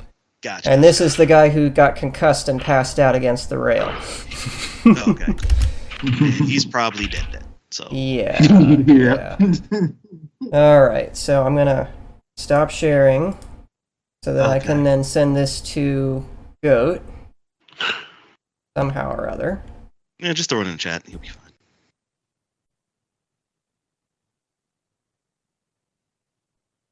Okay, so because I'm just trying to. You're gonna probably have to like snapshot every time something changes on the map then, because he's gonna. Well, we're not gonna do a lot with that because unlike the previous battle, the serpent isn't gonna move around a lot in this case. Ah, okay. I'm on top of ballista. That means I'm not. None of my weapons are really in my hand, able to do something. Yeah, you'd have to dismount the ballista in order to use your regular weapons. Oh wow, we're pretty big distance. Yeah. And just so you know, I do still have the map up and running because it still has the share screen up on OBS for some reason. So whatever, but I am still using that screen currently. So okay. So but his body is like, if I'm not mistaken, his body's like there. So I'm facing other way. So I can't unless we get. So can I see this? What's the picture? I'll pull it up. I can see what I'm gonna do as soon as I get over here. So that's the case. And that thing can move around 360. It looks like it can. It just can't be done from your seat. So I look at the assassins that are, well, the one assassin that's next to me. I'm like, look, we might have a chance. Help me turn this ballista. And the assassin looks to you, looks to the sea serpent, decides that it's probably in his best interest to cooperate with you, even though he doesn't like you all that much. And he rushes over to the ballista, looks it over, grabs the back of your seat, pushes, and ballista doesn't move. Ooh. You said this is a two-seater, right? It is a two-seater, Yeah. that's right. There's nobody currently sitting in the second seat. Ask him to get on the other seat. You're in the other seat. you're in the other seat right now. Oh, shoot! Why didn't I get my turn? Okay, never mind. I'll wait for my turn. It's after Stryker in initiative order. Okay. So then I'm like, You shit. still got a potential action that you can do, Stryker. Okay. This fucking sucks. I don't want to this unless if I hop down and try to help him push it, and then hop back up, and then that's in a whole nother cycle, and he might turn around just enough time to say, what you doing, brother? I mean, the captain's right there. That might give you some time, and that other assassin. Captain's amidships right now, currently trying to marshal the rest of his men to put up a fight against this thing that's eating his men. He's otherwise occupied, not coming to help you. And the other assassin. Well, no, that's what I mean. Like, they're all right there in front of the sea serpent. I think he'll probably be more engulfed with them than with you guys. At so the you moment, got a little time. as long as there are men left for him to eat. Yeah, Right, so you got some time, but don't waste hopefully. it. All right, so I hop down and so no, get your fat ass off and help us push this thing around. All right, you get off and go and join the assassin pushing on the chair, and the two of you combined, it does not move. Noel, it's your turn. Well, if his seat pedals control the up and down, I see if some mechanism in my seat make it go left and right. All right, give me a 12 side for perception. Okay. Good luck. Ooh, I got a 9. Hey. You look around really quickly and notice that there are another set of pedals that seem to correspond to your seat down low. And when you play with them, the whole apparatus shimmies left and right just a little bit. Oh, nice. All right, I start pedaling one way, see how far I can make it turn. Okay, give me a dex roll. What dice is that? That's a 12. Okay. Most of your ability rolls are going to be on 12s, unless I say otherwise. Because he really likes the 12 side. I like the modifiers having more of a say than randomization. I got a 7. Okay, you start pedaling, and very slowly and creakily, the ballista begins turning to the right. And with that, let's see here. You hear more shrieking and screams behind you as you are pedaling frantically, as the sea serpent devours another crewman and turns to the rest, who are now trying to fight it off with fishing spears and hooks and crossbows. And to everyone's immense astonishment and dismay, nothing they seem to be doing is having much effect on it, except making it angrier. Striker, we're back to you. Okay. So I asked the assassin, have you ever worked one of these before? And he looks at you, kind of pale-faced. Oh, no. I've never used one of these. I don't even know what this is. Okay. Well, then I said, well, just help me load it, and then we'll go from there. He rushes over to the side of the thing and looks at it like, I don't know how to load this. And I look down, I look at him like, look, there's an arrow, there's a hole. You put the arrow in the hole. You know how to put something in a hole, right? Not the right time. And he picks an arrow, or a bolt, I should say, out of the box. Okay. You know, it's 6 feet long. It's properly a bolt. And he looks at the front end as Noel is slowly swiveling the thing around, and he unceremoniously stuffs the bolt into the first slot, and it goes about 6 inches in and stops. Okay. And at that point, while he's doing that, I'm hopping back up onto the chair. Okay. And then I'm going to start cranking. Okay, cranking on the winches. Give me a strength check. That is also a 12. What is your modifier for strength? I'm curious. +2.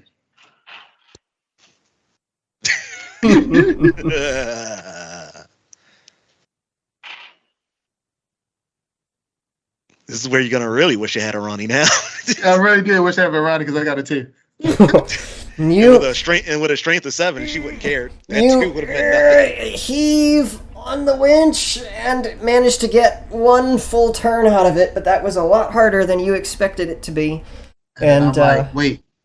And he's still moving. I said, wait, wonder if the mechanism has something to do with that. Hey, wait, stop rolling.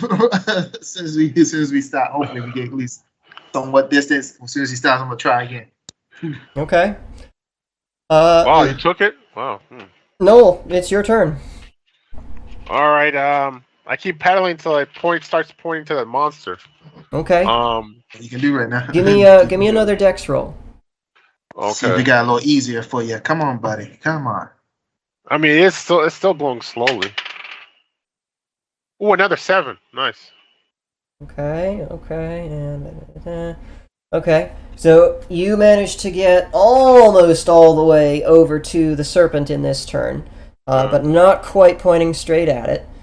Your hands are still free, though. If you want, you can try and do something simple with those. Is there any levers on it while I'm sitting? There don't appear to be any levers. You do have easy access to the ammo box, and there are openings in the slot where the arrows or the bolts would normally rest to be fired. It looks like it would be pretty easy for you to put bolts into the machine once it's cocked, but it has to be cocked first. You also do have, on your left hand, access to one of the handles for the winch. Although you don't have great leverage from that, you might be able to help Stryker with his next winch action.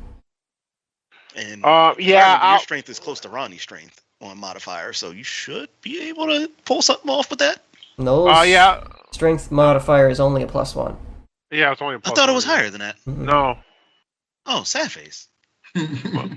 I helped Stryker try to get the winch. So. Okay. All right.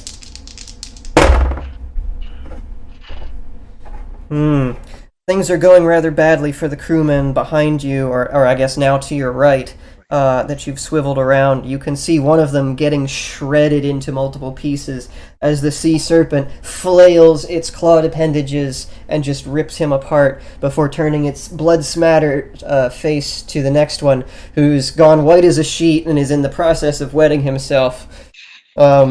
Stryker. Oh boy. It's your turn.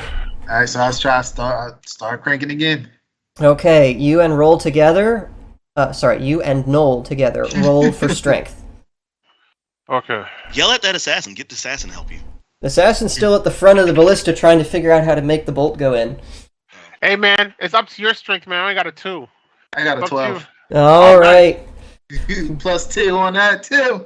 14. The two of you haul back on the winch, and between the two of you, mostly Stryker, you manage to draw the thing to its fullest extent, and you hear a very metallic click as the never been winch used stops. in a long time. That's why it was never used. So that first little crank loosened it up. Needed a little bit of greasing. So you heard the click. The weapon now appears to be cocked, and as you were pulling it back, the first bolt that the assassin tried and failed to load from the front end slid in to the channel. There's still room for a second bolt on the upper channel. Yep. And I yell, no, put the other one in. And I attempted to put the other one in. Wait, no. He didn't. What? He said put it in, not stick it in. Give me a dex roll, Noel. And not just the Oh, I tip. need a dex for that? Oh, yeah.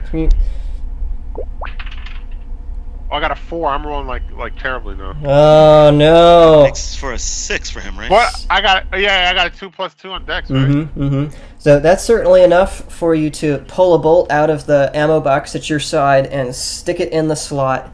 And around about the same time, you finish turning the weapon towards the sea serpent, and you're now approximately lined up with the sea serpent, at least left and right. Hard to tell if you're lined up and down, since you haven't fired it yet, and you don't know where the bolts will go. Well, that's when I come in and I, pedal. That's right. My little thing to aim it. That's right. On the next turn, first we're going to see what happens to poor Pissin himself guy. Ooh, yeah, that's not good for him. Pissin himself, guys. Pissin gets cut very short as the upper half of his body is suddenly separated from the lower half, and the legs just sort of stand there for a moment and then crumple to the deck as the sea serpent turns its attention to yet another unwilling victim. So what is that? 3 now? 4? I think we're up to 4, if you count the one that he disemboweled on his initial rise up to the deck. Yeah, it's 4. And then another guy. So this would be 4. Mm-hmm. Alright, so now it's back to my turn. Yes, sir. Alright, so I see that, I'm like, oh shit, we gotta hurry up.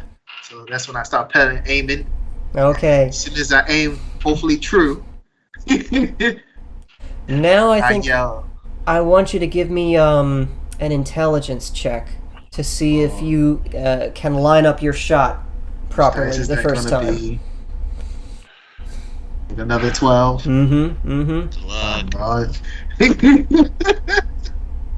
I believe. What's one of my attack? -1. You fucking kidding me? What did you roll? I didn't do it yet. Shut up.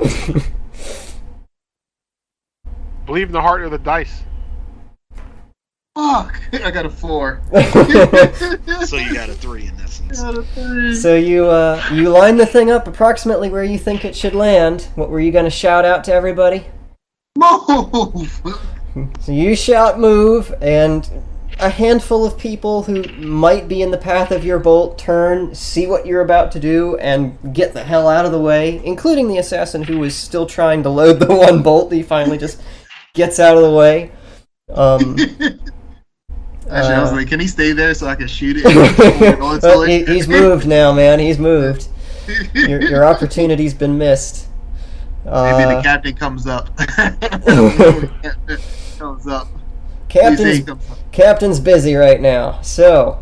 No, that's not what he meant. He meant the lead assassin. Oh, yeah. Because he kept saying comes up, so...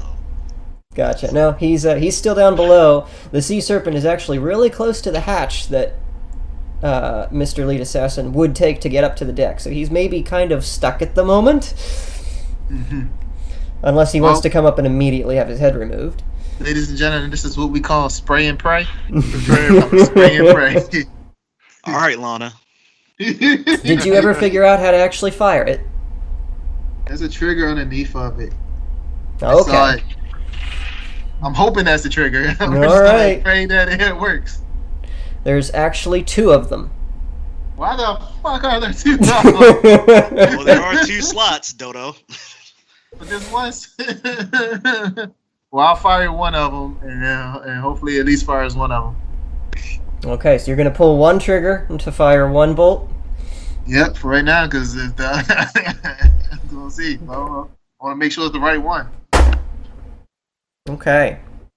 You pull the first trigger, and with a tremendous thwack, the upper arm of the ballista flings forward, and this 6-foot rod from God emerges at the speed of a bullet, and it slams into the side of the sea serpent, which howls in rage and pain and is actually thrown backward into the wall of the captain's cabin. And it slumps down on the deck for a moment, then kind of brings itself back up, shakes its head, screeching out the top of its lungs, and looks at the gigantic tree trunk that's now sticking out of its side. Like, what the hell? Where did this come from? And then it starts looking at the front of the ship like, all right, who did it? And I'm ducking behind the No, I'm like, no, we gotta do a quick reload, man. We gotta do a quick. You've still reload. got one shot. Fire the second bolt. I'm about to fire the second shot. Spray and pray, baby. Well, in the process of throwing it back against the captain's cabin, it is no longer in the middle of your sights. Oh, so then I line up real quick. So it is now Noel's turn. No. Okay, I'm like, all right, our striker, get on the pedals, and then we're gonna readjust super quick. So I start pedaling to wherever Okay. the direction the serpent is, and then striker does the That'll work. yeah. Give me a dex roll, Noel, and Stryker will do yours after the sea serpent's turn. Okay. And just so I can get an update of any movement that you've made on the map, you mind doing share screen real quick? I can, but really not much movement has occurred. The sea serpent is pressed against the captain's cabin. Yeah. Oh, well, if that's the case, then... Let me see. Ooh, I got a here. 9. Nice. Okay, so Noel, in very short order, you're able to realign at least azimutally with the sea serpent. It is slightly behind the main mast, but you think that you can draw a bead on a part of the sea serpent that's sticking out from behind the main mast.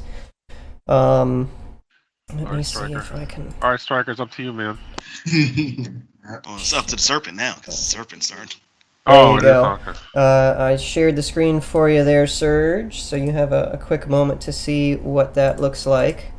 Well, right now I'm seeing your OBS. There we go. Now I got it. There we go. All right, cool. Yeah, Okay. So, lots of screens to keep track of. I really need to get this desk finished so I can have 3 monitors again. Right. So, Sea Serpent. Lucky for you, because you are partially obstructed by the main mast, the Sea Serpent does not see you guys. It sees the captain and begins lunging forward to try to eat the captain.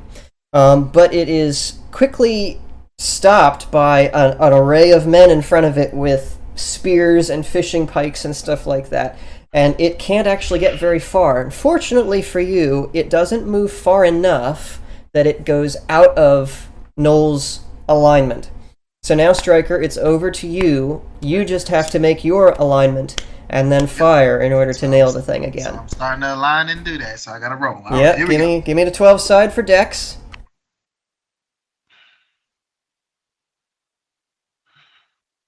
That's 3 plus 3, so 6. Okay. In pretty short order, you're also able to align to where you think is the right elevation to hit the creature. You got your 1 bolt left. Fire! Yeah, I agree. Fire. Pull back on the trigger, and tremendous thwack again. The whole machine shakes. The rod from God streaks forward and slams into the wall of the captain's cabin, an inch away from the sea serpent's hide. Can at least So scratch close. him. It is scratch him. Well, it gets its attention, that's for sure. Once again, the beast sort of whirls around looking for the source of that sound, and it sees this latest bolt embedded in the side of the captain's cabin. And it starts studying that really closely. I told him while he's doing that. No, let's go. Load up, load up, load up. And I start cranking again. All right. Noel, it is your turn. All right. Yeah, I start cranking too. I try to grab 2 bolts and try to load. Well, no, I can't do that. Can I do it? Put bolts while I'm sitting down?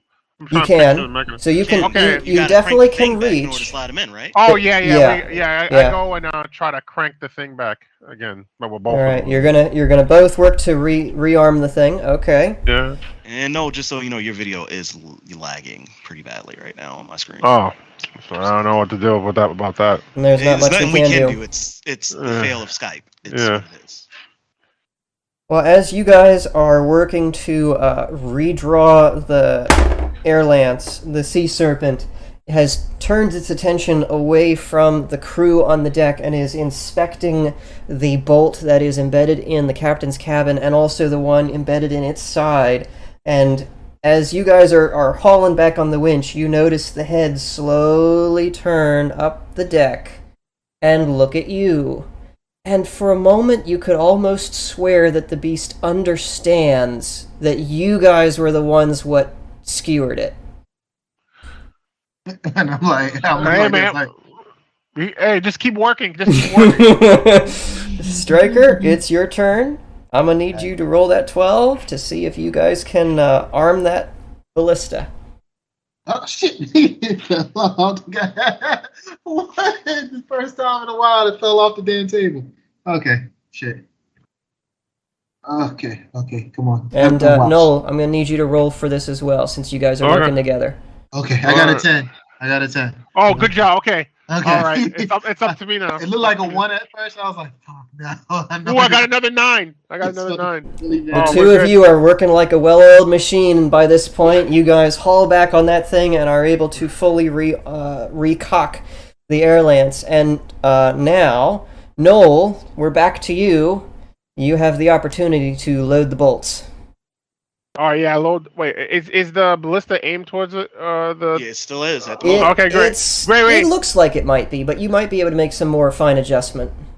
All right. I load both the bolts and then I see if it's aimed properly, real quick. Okay. As fast as I can. Give me a dex roll, sir.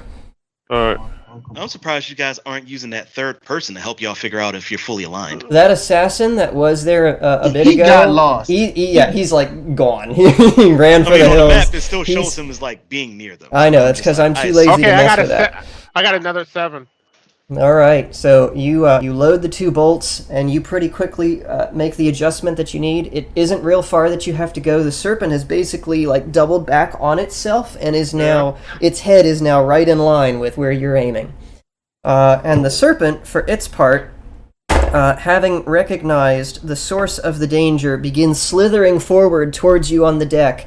But again, its path is stymied by sailors in the way, and it has to stop about halfway up the deck to dispatch of some of these guys who are trying to fight it off. So you've got a few more moments of reprieve before it's almost on top of you. It doesn't move away left or right, so you're still centered in that regard. Striker, it's now to you. You've got this armed, loaded Airlance. All right. Now I'm gonna be that person, and you say he's still facing straight at us. It looks So, like it, yep. I'm gonna yell, Captain! See if you can pick his head up just a little bit more. Like get him a little bit, like he's getting ready to roar or something like that. So like, try to do it real quick, go! Just yell at him. Okay. See, it's our only chance. All The right. only chance. All right. Give me a second here. See if you can get his head up, up a little bit more, so that way I know I have at least a good whip of hitting his ass somehow if he's straight at us. The captain hears you, turns to look at the serpent. It realizes that, like, yelling at it probably isn't going to work. So he rushes in towards the thing, grabs a lantern, which is sitting, or actually hanging from a peg on the main mast, grabs this lantern, skids under the beast, and throws the lantern down on the deck right in front of it. The lantern is filled with oil, and as soon as it hits the deck, it smashes, and the oil catches fire, and a big puff of flame erupts underneath the serpent's head, causing the serpent to rear back just a little bit, just a couple of feet. It's not much, but it's something. It's better than it, and I already know where I hit him at. It was so close, but he's above right now, so I'm gonna go and fire both of them. Both of them, he says. All right. I'm gonna need you to roll a 12 for your intelligence to see if you've got this lined up the way you need to. Of course, my minus 1 intelligence. Yeah, Okay, cool. yeah. Of course. Again, 3. When it comes to intelligence, I suck. That was 3 with the modifier or without the modifier? No, it's 2 then.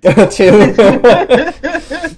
You pull both triggers simultaneously, and with a tremendous bone-shaking thwack, both of the arms lurch forward and send their sticks of death forward. The first one zoom, goes high above the beast's head, but the second one actually clips its jaw and carves a gouge in its flesh from the start of its chin all the way back to the rear of its head. And the creature shrieks again and kind of whips its head around, spattering everybody in the immediate vicinity with greenish blood. And it's, for the moment, too busy doing that to do much of anything else. Noel, it's your turn. All right, I was like, oh man, you at least you hit something. I said, let's load it again. I said, yeah, we're just like trying to finish her off. We just start. I tell Stryker, let's just start cranking the thing back. Okay. All right. The beast, let's see here, is too busy screaming in agony and flailing about to do anything. All right, Fortunately great. for you. Stryker, your move. I'm cranking. All right. Both of yous roll 12 sides. Crank it up. Crank it back. I got a 4. Crank You gotta it roll back. something better, man. I got a 7. Oh, There okay. you go. What was that? So strength, a 7. 7. Plus 2, 9. Okay. So he's 4, got a 9. 9 and he's got a 4. 6? Or A 4. 5. Yep. So So 5. Okay. the two of you together, with a little bit more effort this time, you're starting to get a bit winded, manage to haul the thing back into the cocked position once again. And Noel, we're now over to you. Loading it up. Yep, I load it up. Make sure it's like aimed proper. He's thrashing now, right? He's like He is. thrashing. Like, it's going to be hard to hit the head because he's doing this right now. But the All right. lower part of his body seems relatively static. Yeah. Let me do center mass, not the head. Okay. As you line up and you reach into your ammo box to pull out bolts, you realize that there are only 2 bolts left. This is All right, I got- probably your last shot. Yeah. All right. I say, here goes. Okay. Ride or die. We're ride or die. Ride and die. Here we go. Give me the dex roll in the meantime to check your lining up. Oh, me? Yeah, Okay, yeah. 1 second. I got an 8. Nice. Oh yeah, that's very good. So you very quickly and easily line up with his center of mass. The serpent stops his thrashing and finally settles back down, locks his eyes onto you with a terrible vengeance in his monstrous eyes, and he begins slowly slithering forward again. But left and right wise, he's still in your sights. Stryker, it's your move. Yeah, let him say, let him get a little closer. Oh boy, let him get a little closer, Hey. he says. I look at Stryker. I'm like, And I look at Noah and say, no, just go. I'm gonna hunt you in hell if we die. I mean, I look at Noah, so look, just get off, go. And then as he's coming closer, I'm gonna try to line it up perfectly while he's still coming. So I'm gonna be pedaling. Okay, Right up all on right. You yelled at people to let him come closer, and the sailors very happily oblige, and they scatter out of this thing's way. And noticing now that the people who were harrying it on its way are gone, it dramatically increases its pace, and it begins Fine. sliding up towards you very rapidly. And in a matter of seconds, it closes the distance, and it's almost on top of you. I'm actually going to need both of you to roll. oh boy. What do I want to call this here? Give me 100 sides, please. Oh, you gonna do course. us like that? Of course he's gonna do it. Oh man. Good luck, Noel. Stop it! Shut up! You don't tell me good luck, man. You're right. Good luck, Striker. I got a 40 even. What you got? Don't botch it, Striker. Don't botch it, Striker. I got a 34.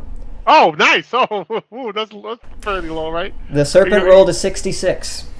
Oh, that's good. That's good. Yes. He was 3 off from him being nice.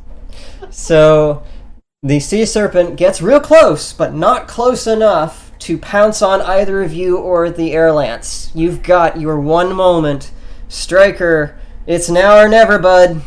I'm hoping should be lined up perfectly. He's right there on top of me, but not there enough. So he lined him up. No nodding up. I said, no. Thank you for putting up with my ass.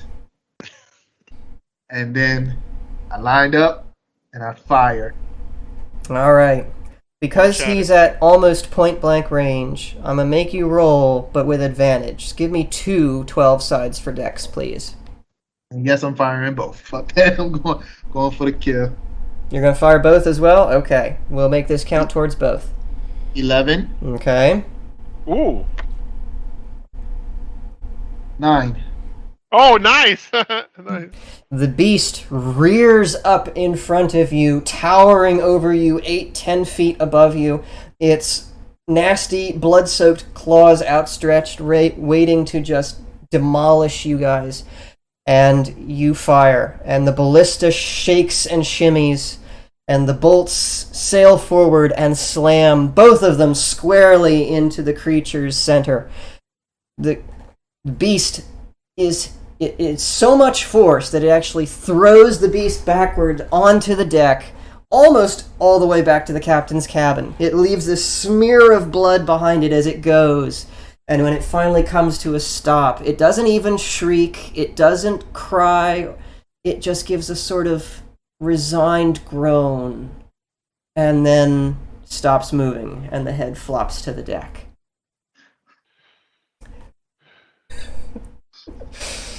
And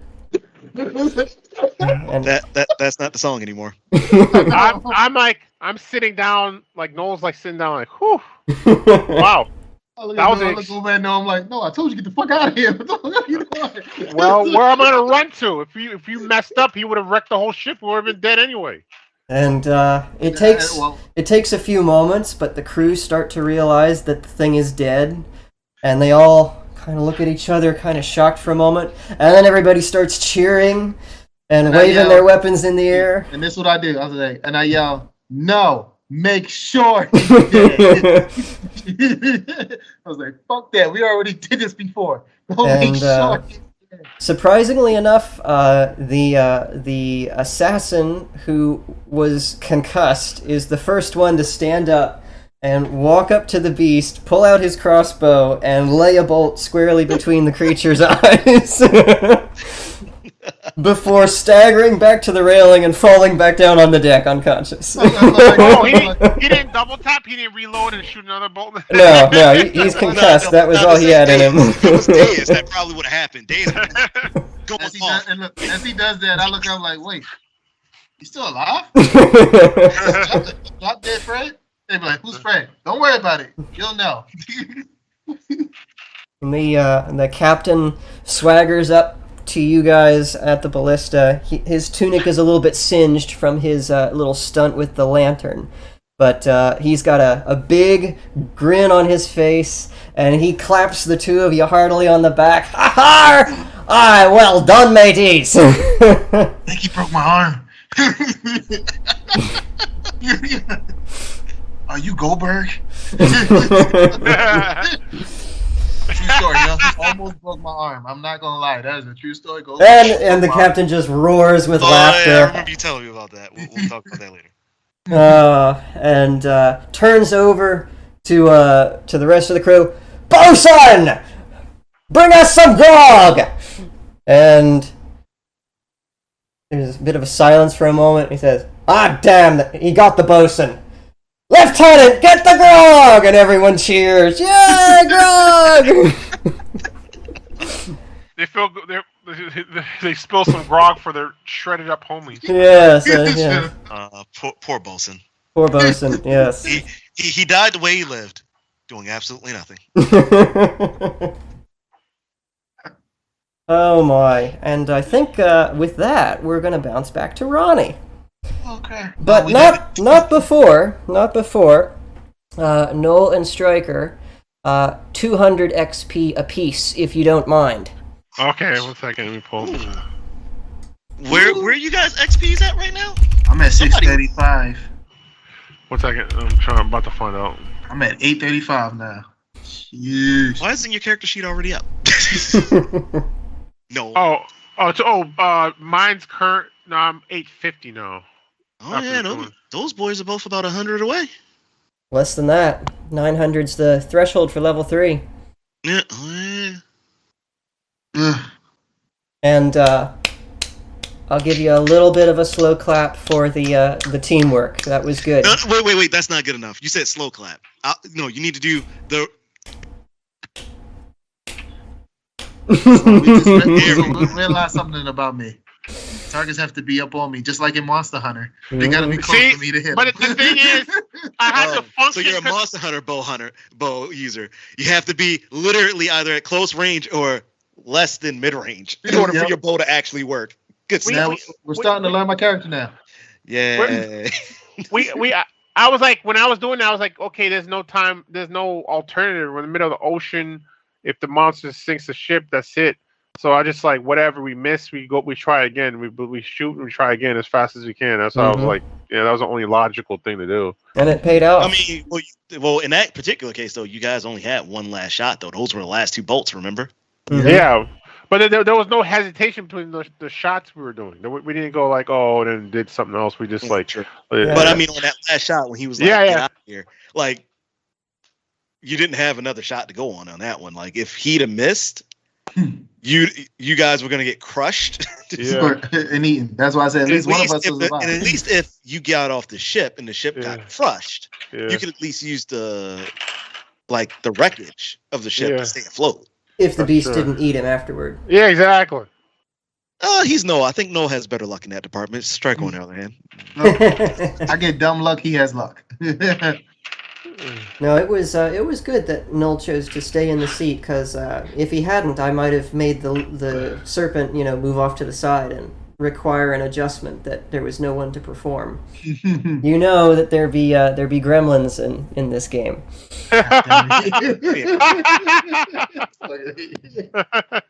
God damn it, Mikey.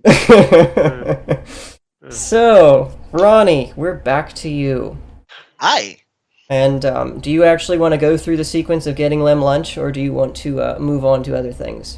We can skip that part. Let's skip over to her going to have a talk with Lady Atana. Okay, all right.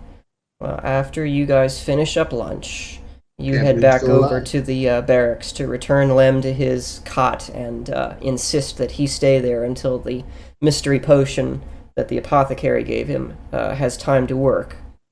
And then go ask Burke about your audience with the Lady Atana. And by this point, he says, yes, he sent a runner. She agreed. You meet in half an hour. Get to it. And again, you find yourself in the palace. And none of the guards there are familiar to you this time. Hal isn't on patrol. Do you remember the way up? Do you? Let's roll for it. We'll make that an intelligence check, I think.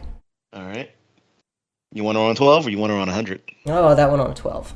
All right. That would be a 7. And my intelligence, I believe, is a +1. Yes, okay. That's good enough. So you managed to remember the way from the last time. This building isn't quite a maze. Up to the 2nd floor, and pretty quickly you're able to find the corridor with the wanted to be ornate, but isn't all that ornate door, flanked by 2 guards. And as you approach, one of the guards steps forward, blocking your path. You have an appointment? I do. And as soon as I say that, I already know what protocol is. Hand off my weapons. And the guard is actually surprised that you know the protocol, but is pleased by it nonetheless. Very gladly takes the weapons, lays them against the wall next to him here. We'll be here when you get back. Try not to make her mad. I don't want to have to clean off the bloodstains. It's ugly. You know, I keep hearing this. And he just sort of gives you a sly grin. Motions for you to go in. Take a deep breath and walk through the door. And the Lady Atana is once again standing with her back to you, gazing out the window, looking out at the town. Hands clasped behind her back. She seems very relaxed, even more so than the last time you spoke with her. Like a big weight has been lifted off of her shoulders. And as you come in, she just sort of motions with one hand for you to take a seat. You seem quite pleased today. I should be. With the bandits gone, Lagash will thrive again. Gone? I'm not sure about that. Hit with a very big dent. That I can be sure of. Well, that is true. They are never completely gone. But effective now, I think they are not. Not for some time. He turns back to face you and kind of leans against the wall. The commander tell me that you do well in the battle. I don't think I did well enough. The whole point of this was to make sure we could get information. That we didn't get. And she shrugs. If there are more of them, they will make themselves visible. They will reveal themselves in time. We will take them then. Did Burke also mention to you about one of them saying that she said that it wouldn't be like this? She clasps her hands. No, the commander make no mention of this. Well, in any case, whoever's running these guys around definitely seems to know what they're doing. And she kind of nods. It would seem that way, but not so well that they avoided our trap. Well, for the meantime, just keep a close eye out on things. I assume you know I'm taking a trip? Yeah. I assume you know I'm about to take a trip to Murad. Yes, the commander tell me that he send you to Murad to talk to the mining guild. It is a good precaution. I also sent a messenger to Kish to ask the monks at the monastery if they know who else might be making the flash powder. Between the two of you, I think we will have our answer within the month. Good. Oh, there's one more thing. And I'll walk a little closer and actually get just roughly about where I'm at the edge of her desk. Mm-hmm. And I'll look her right in the eyes. About our last conversation, I'd like to take a moment to apologize to you. It appears I was wrong. In what respect? You mentioned that these events took place about 20 years ago. That was before I was born. So I had to ask my uncle if he knew anything. Told me the whole story.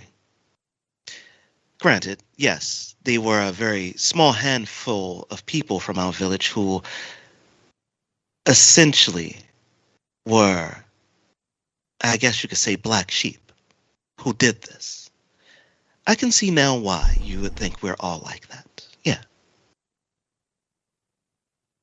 She studies you with a very intense gaze for a moment, as if she's trying to determine if you're being straight with her right now.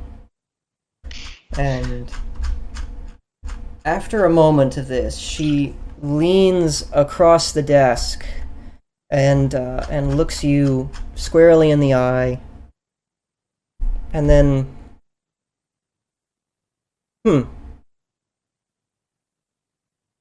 When I were a girl of 8, raiders from the mainland came to my island home, led by a man with red hair and tiger skin. They burned our homes and slaughtered my people. I watched him put down my own father before my eyes, rape my mother, and then take me and my sisters as slaves. He were a cruel, hard man, who loved only gold and battle. And when I first saw you, striding across the battlefield with not a care in the world, and then again when I saw you in the council chamber threatening my soldiers, I saw that man in you. But I think I was mistaken. Now I have seen what you have done for my people and the people of this city. I realize I misjudged you, and I am grateful for that. Agreed. However, there is one small matter that I would like to ask you about.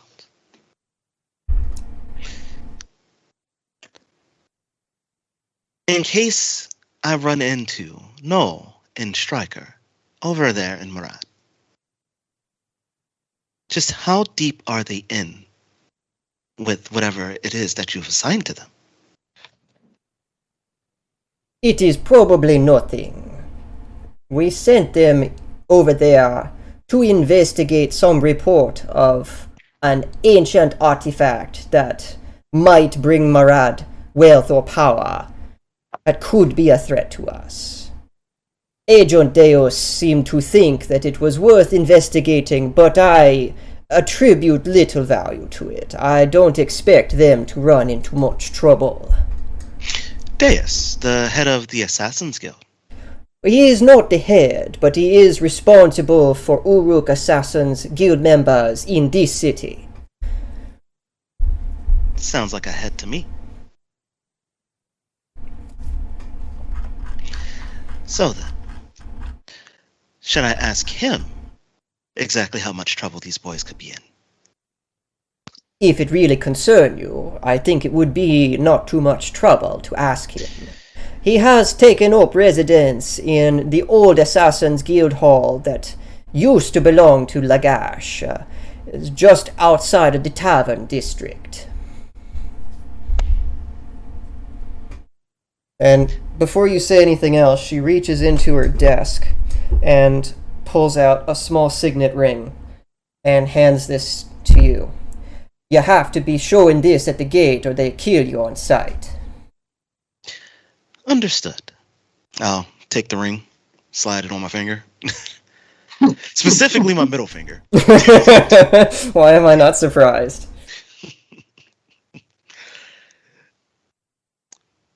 Thank you, princess. I am not a princess, just a priestess. Oh, don't worry. You'll always be a princess to me. And with that, I'll get up and I'll head towards the door. One last thing. When you go to Murad, try not to start a diplomatic incident. Oh, you sent Stryker with Noel. I'm almost certain that's already been done. And with that, I'll head out the door. What she really thinking is like, those guys are boss. They got it done. Well, yeah, Noel maybe if he had went by himself, but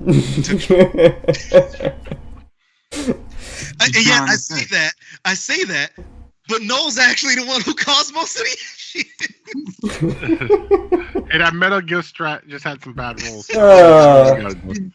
That would have been so hilarious seeing you sneaking around town in a barrel. What's that? Must be nothing. And then he gets that one terrible stealth roll. I roll a perfect 20, hide behind a bush, and they don't see me. Where did he go? I could have sworn he was just here.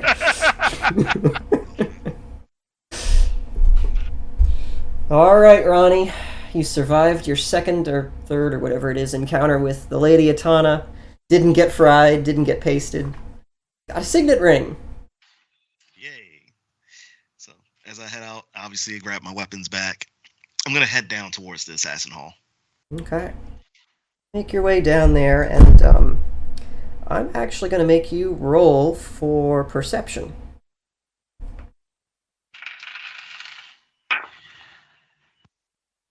Ooh, I got a 4 on that one. It takes you a surprisingly long time to find the Lagash Assassin's Guild Hall. Because unlike Murad, with its over-the-top cliché gothic vibe, this building is actually very nondescript, and not grandiose, and not huge. It's only when you see a hooded figure emerge from the front door and then quickly disappear into shadows that you begin to suspect that you've found the right place. Oh, guess I bet's me knocking on the front door then. You go up and knock on the front door, and no one answers. I'll check the door, see if it opens. Does? Yeah.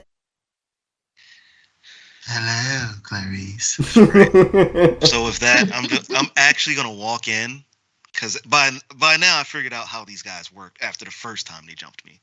So I'm just gonna walk in with my hand just like this, with the ring showing, and just slowly walk in. Hey, I'm here to speak with Dias, and just keep wrongly pronouncing his name. Doris, Dennis, Thomas, Dick. Thomas. Shut up, we'll go get him. Phallus? Willie. Take a seat. As you sit down, you just see saying names like Bartholomew. No, I'll stop with the names and stuff for now. I'll just wait for him to show up. This is going to be a challenge. Now I have to actually try to play Deus true to character. And it's so hard to accurately portray you. Alright, after a few minutes, you hear quiet footfalls coming down a spiral staircase. And moments later, a figure, not hooded, but definitely wearing the usual robes of the Assassin's Guild, comes into view and sort of walks up to you and looks you up and down. Oh yeah, it's you. What do you want? And then I'll flash him the ring again. Yeah, I know. That's why you're not dead in a puddle of blood right now. What do you want? Well, Doris. That is your name, right? Doris? Yeah, sure, we'll go with that. Martha. Martha, can I call you Martha? I'm gonna call you Martha. Sure thing, Bartholomew. Now, if you're done wasting my time, Rachel. Oh, that's a good one. All jokes aside, I need to ask you something.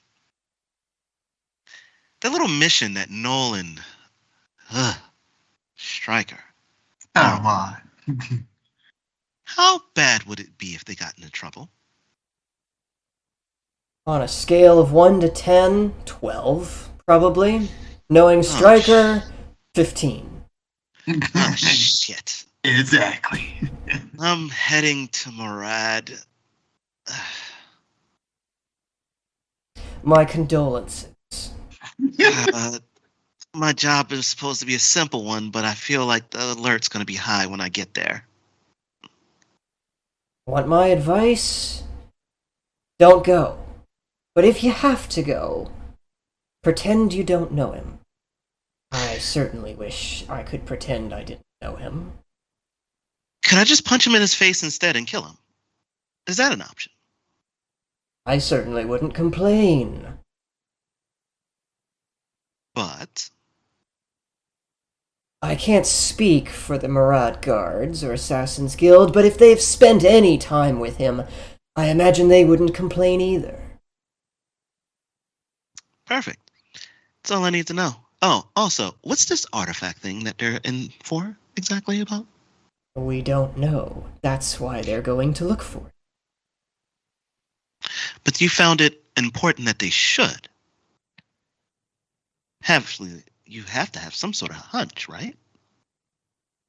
A few years ago, we found a mysterious artifact that caused quite a bit of trouble. I died, and then was brought back by the same artifact. They're nasty pieces of work. If it's another one of those, it could mean lots of trouble for us. It could also just be a random, shitty piece of pottery. I don't know. Now, question for the GM. Because he mentions that he died and came back to life specifically off of the artifact, can I roll to see if I might have any knowledge of what this could be, just due to rumors, stories, and other things from my travel? I'll allow it, but I am probably going to set the bar high for this one. That's fair, and what do you want me to roll? That'll be an intelligence check. Oh, so it's offside. Mm-hmm. Holy shit. Did I get a... Hey, I got an 8. Yeah, not high enough. Enough. Oh, well. Yeah, because that would just roll out to be a 9 all in all. So I'm assuming I needed a crit. A 10. Ah, I was so close. So close and yet so far. Mm-hmm. That little snippet of information by itself is not enough to tell you anything about what the artifact could be, or what mysterious thing this was they dealt with in the past. Fair. Well, whatever that is, sounds like it's pretty scary. You died and it brought you back to life. It's complicated. Sounds like something from the Mad Goddesses' era. I've never been big on history. What I know is, if it's another one of those things, I don't want it to come here.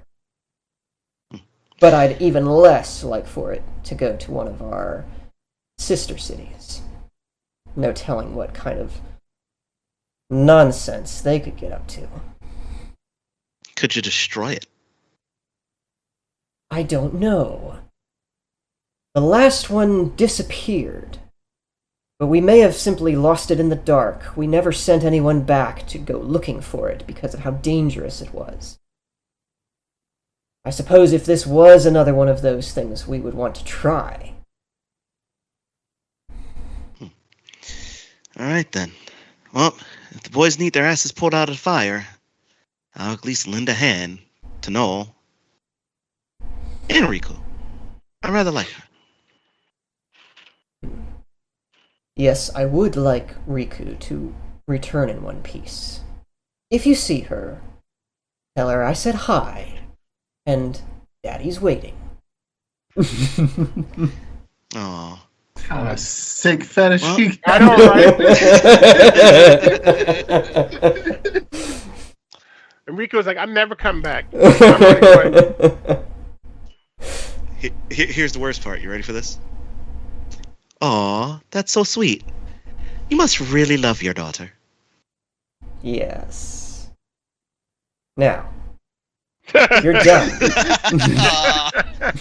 He didn't give me what I wanted, guys. He didn't give me what Oh, I yeah, wanted. He did. He implied many things I know, right? with his tone in his face. With that, he bids you adieu and returns to the depths of the guild hall. All right. And because I gotta go by boat, I guess now would be a good time to start making preparations for a boat ride. Okay, well, I think that can be attended to in the next episode. In the next episode of Fail PG. Here's the real question. The next episode, will Noel and Stryker figure out if they can make weapons out of the sea serpent or armor at the very least? Oh, you already know who's going to try. I know, right? You already know. Try As to hard skin as it. that dang on skin was, you know.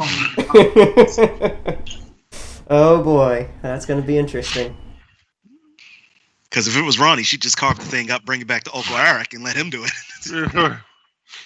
And I can imagine Uncle Eric's expression, getting his hands on sea serpent scales. Oh boy. The widest toothless grin you'd ever saw. He's like, how did you make the scales go crooked? He's like, that's my secret. Wait a minute, these weren't crooked when I gave them to you. That's my secret. Everything's always crooked when you're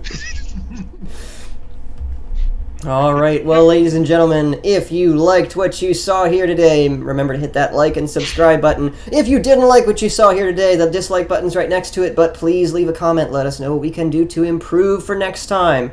And until then, I'm the Mighty Mage, this is Fail PG, and we'll be back. Will we, though? I'm going to say, really? Will we? I mean, I'd rather not, but we kind of have to now because I just said it, so... Oh, well, in that case, see y'all next time. Peace! So,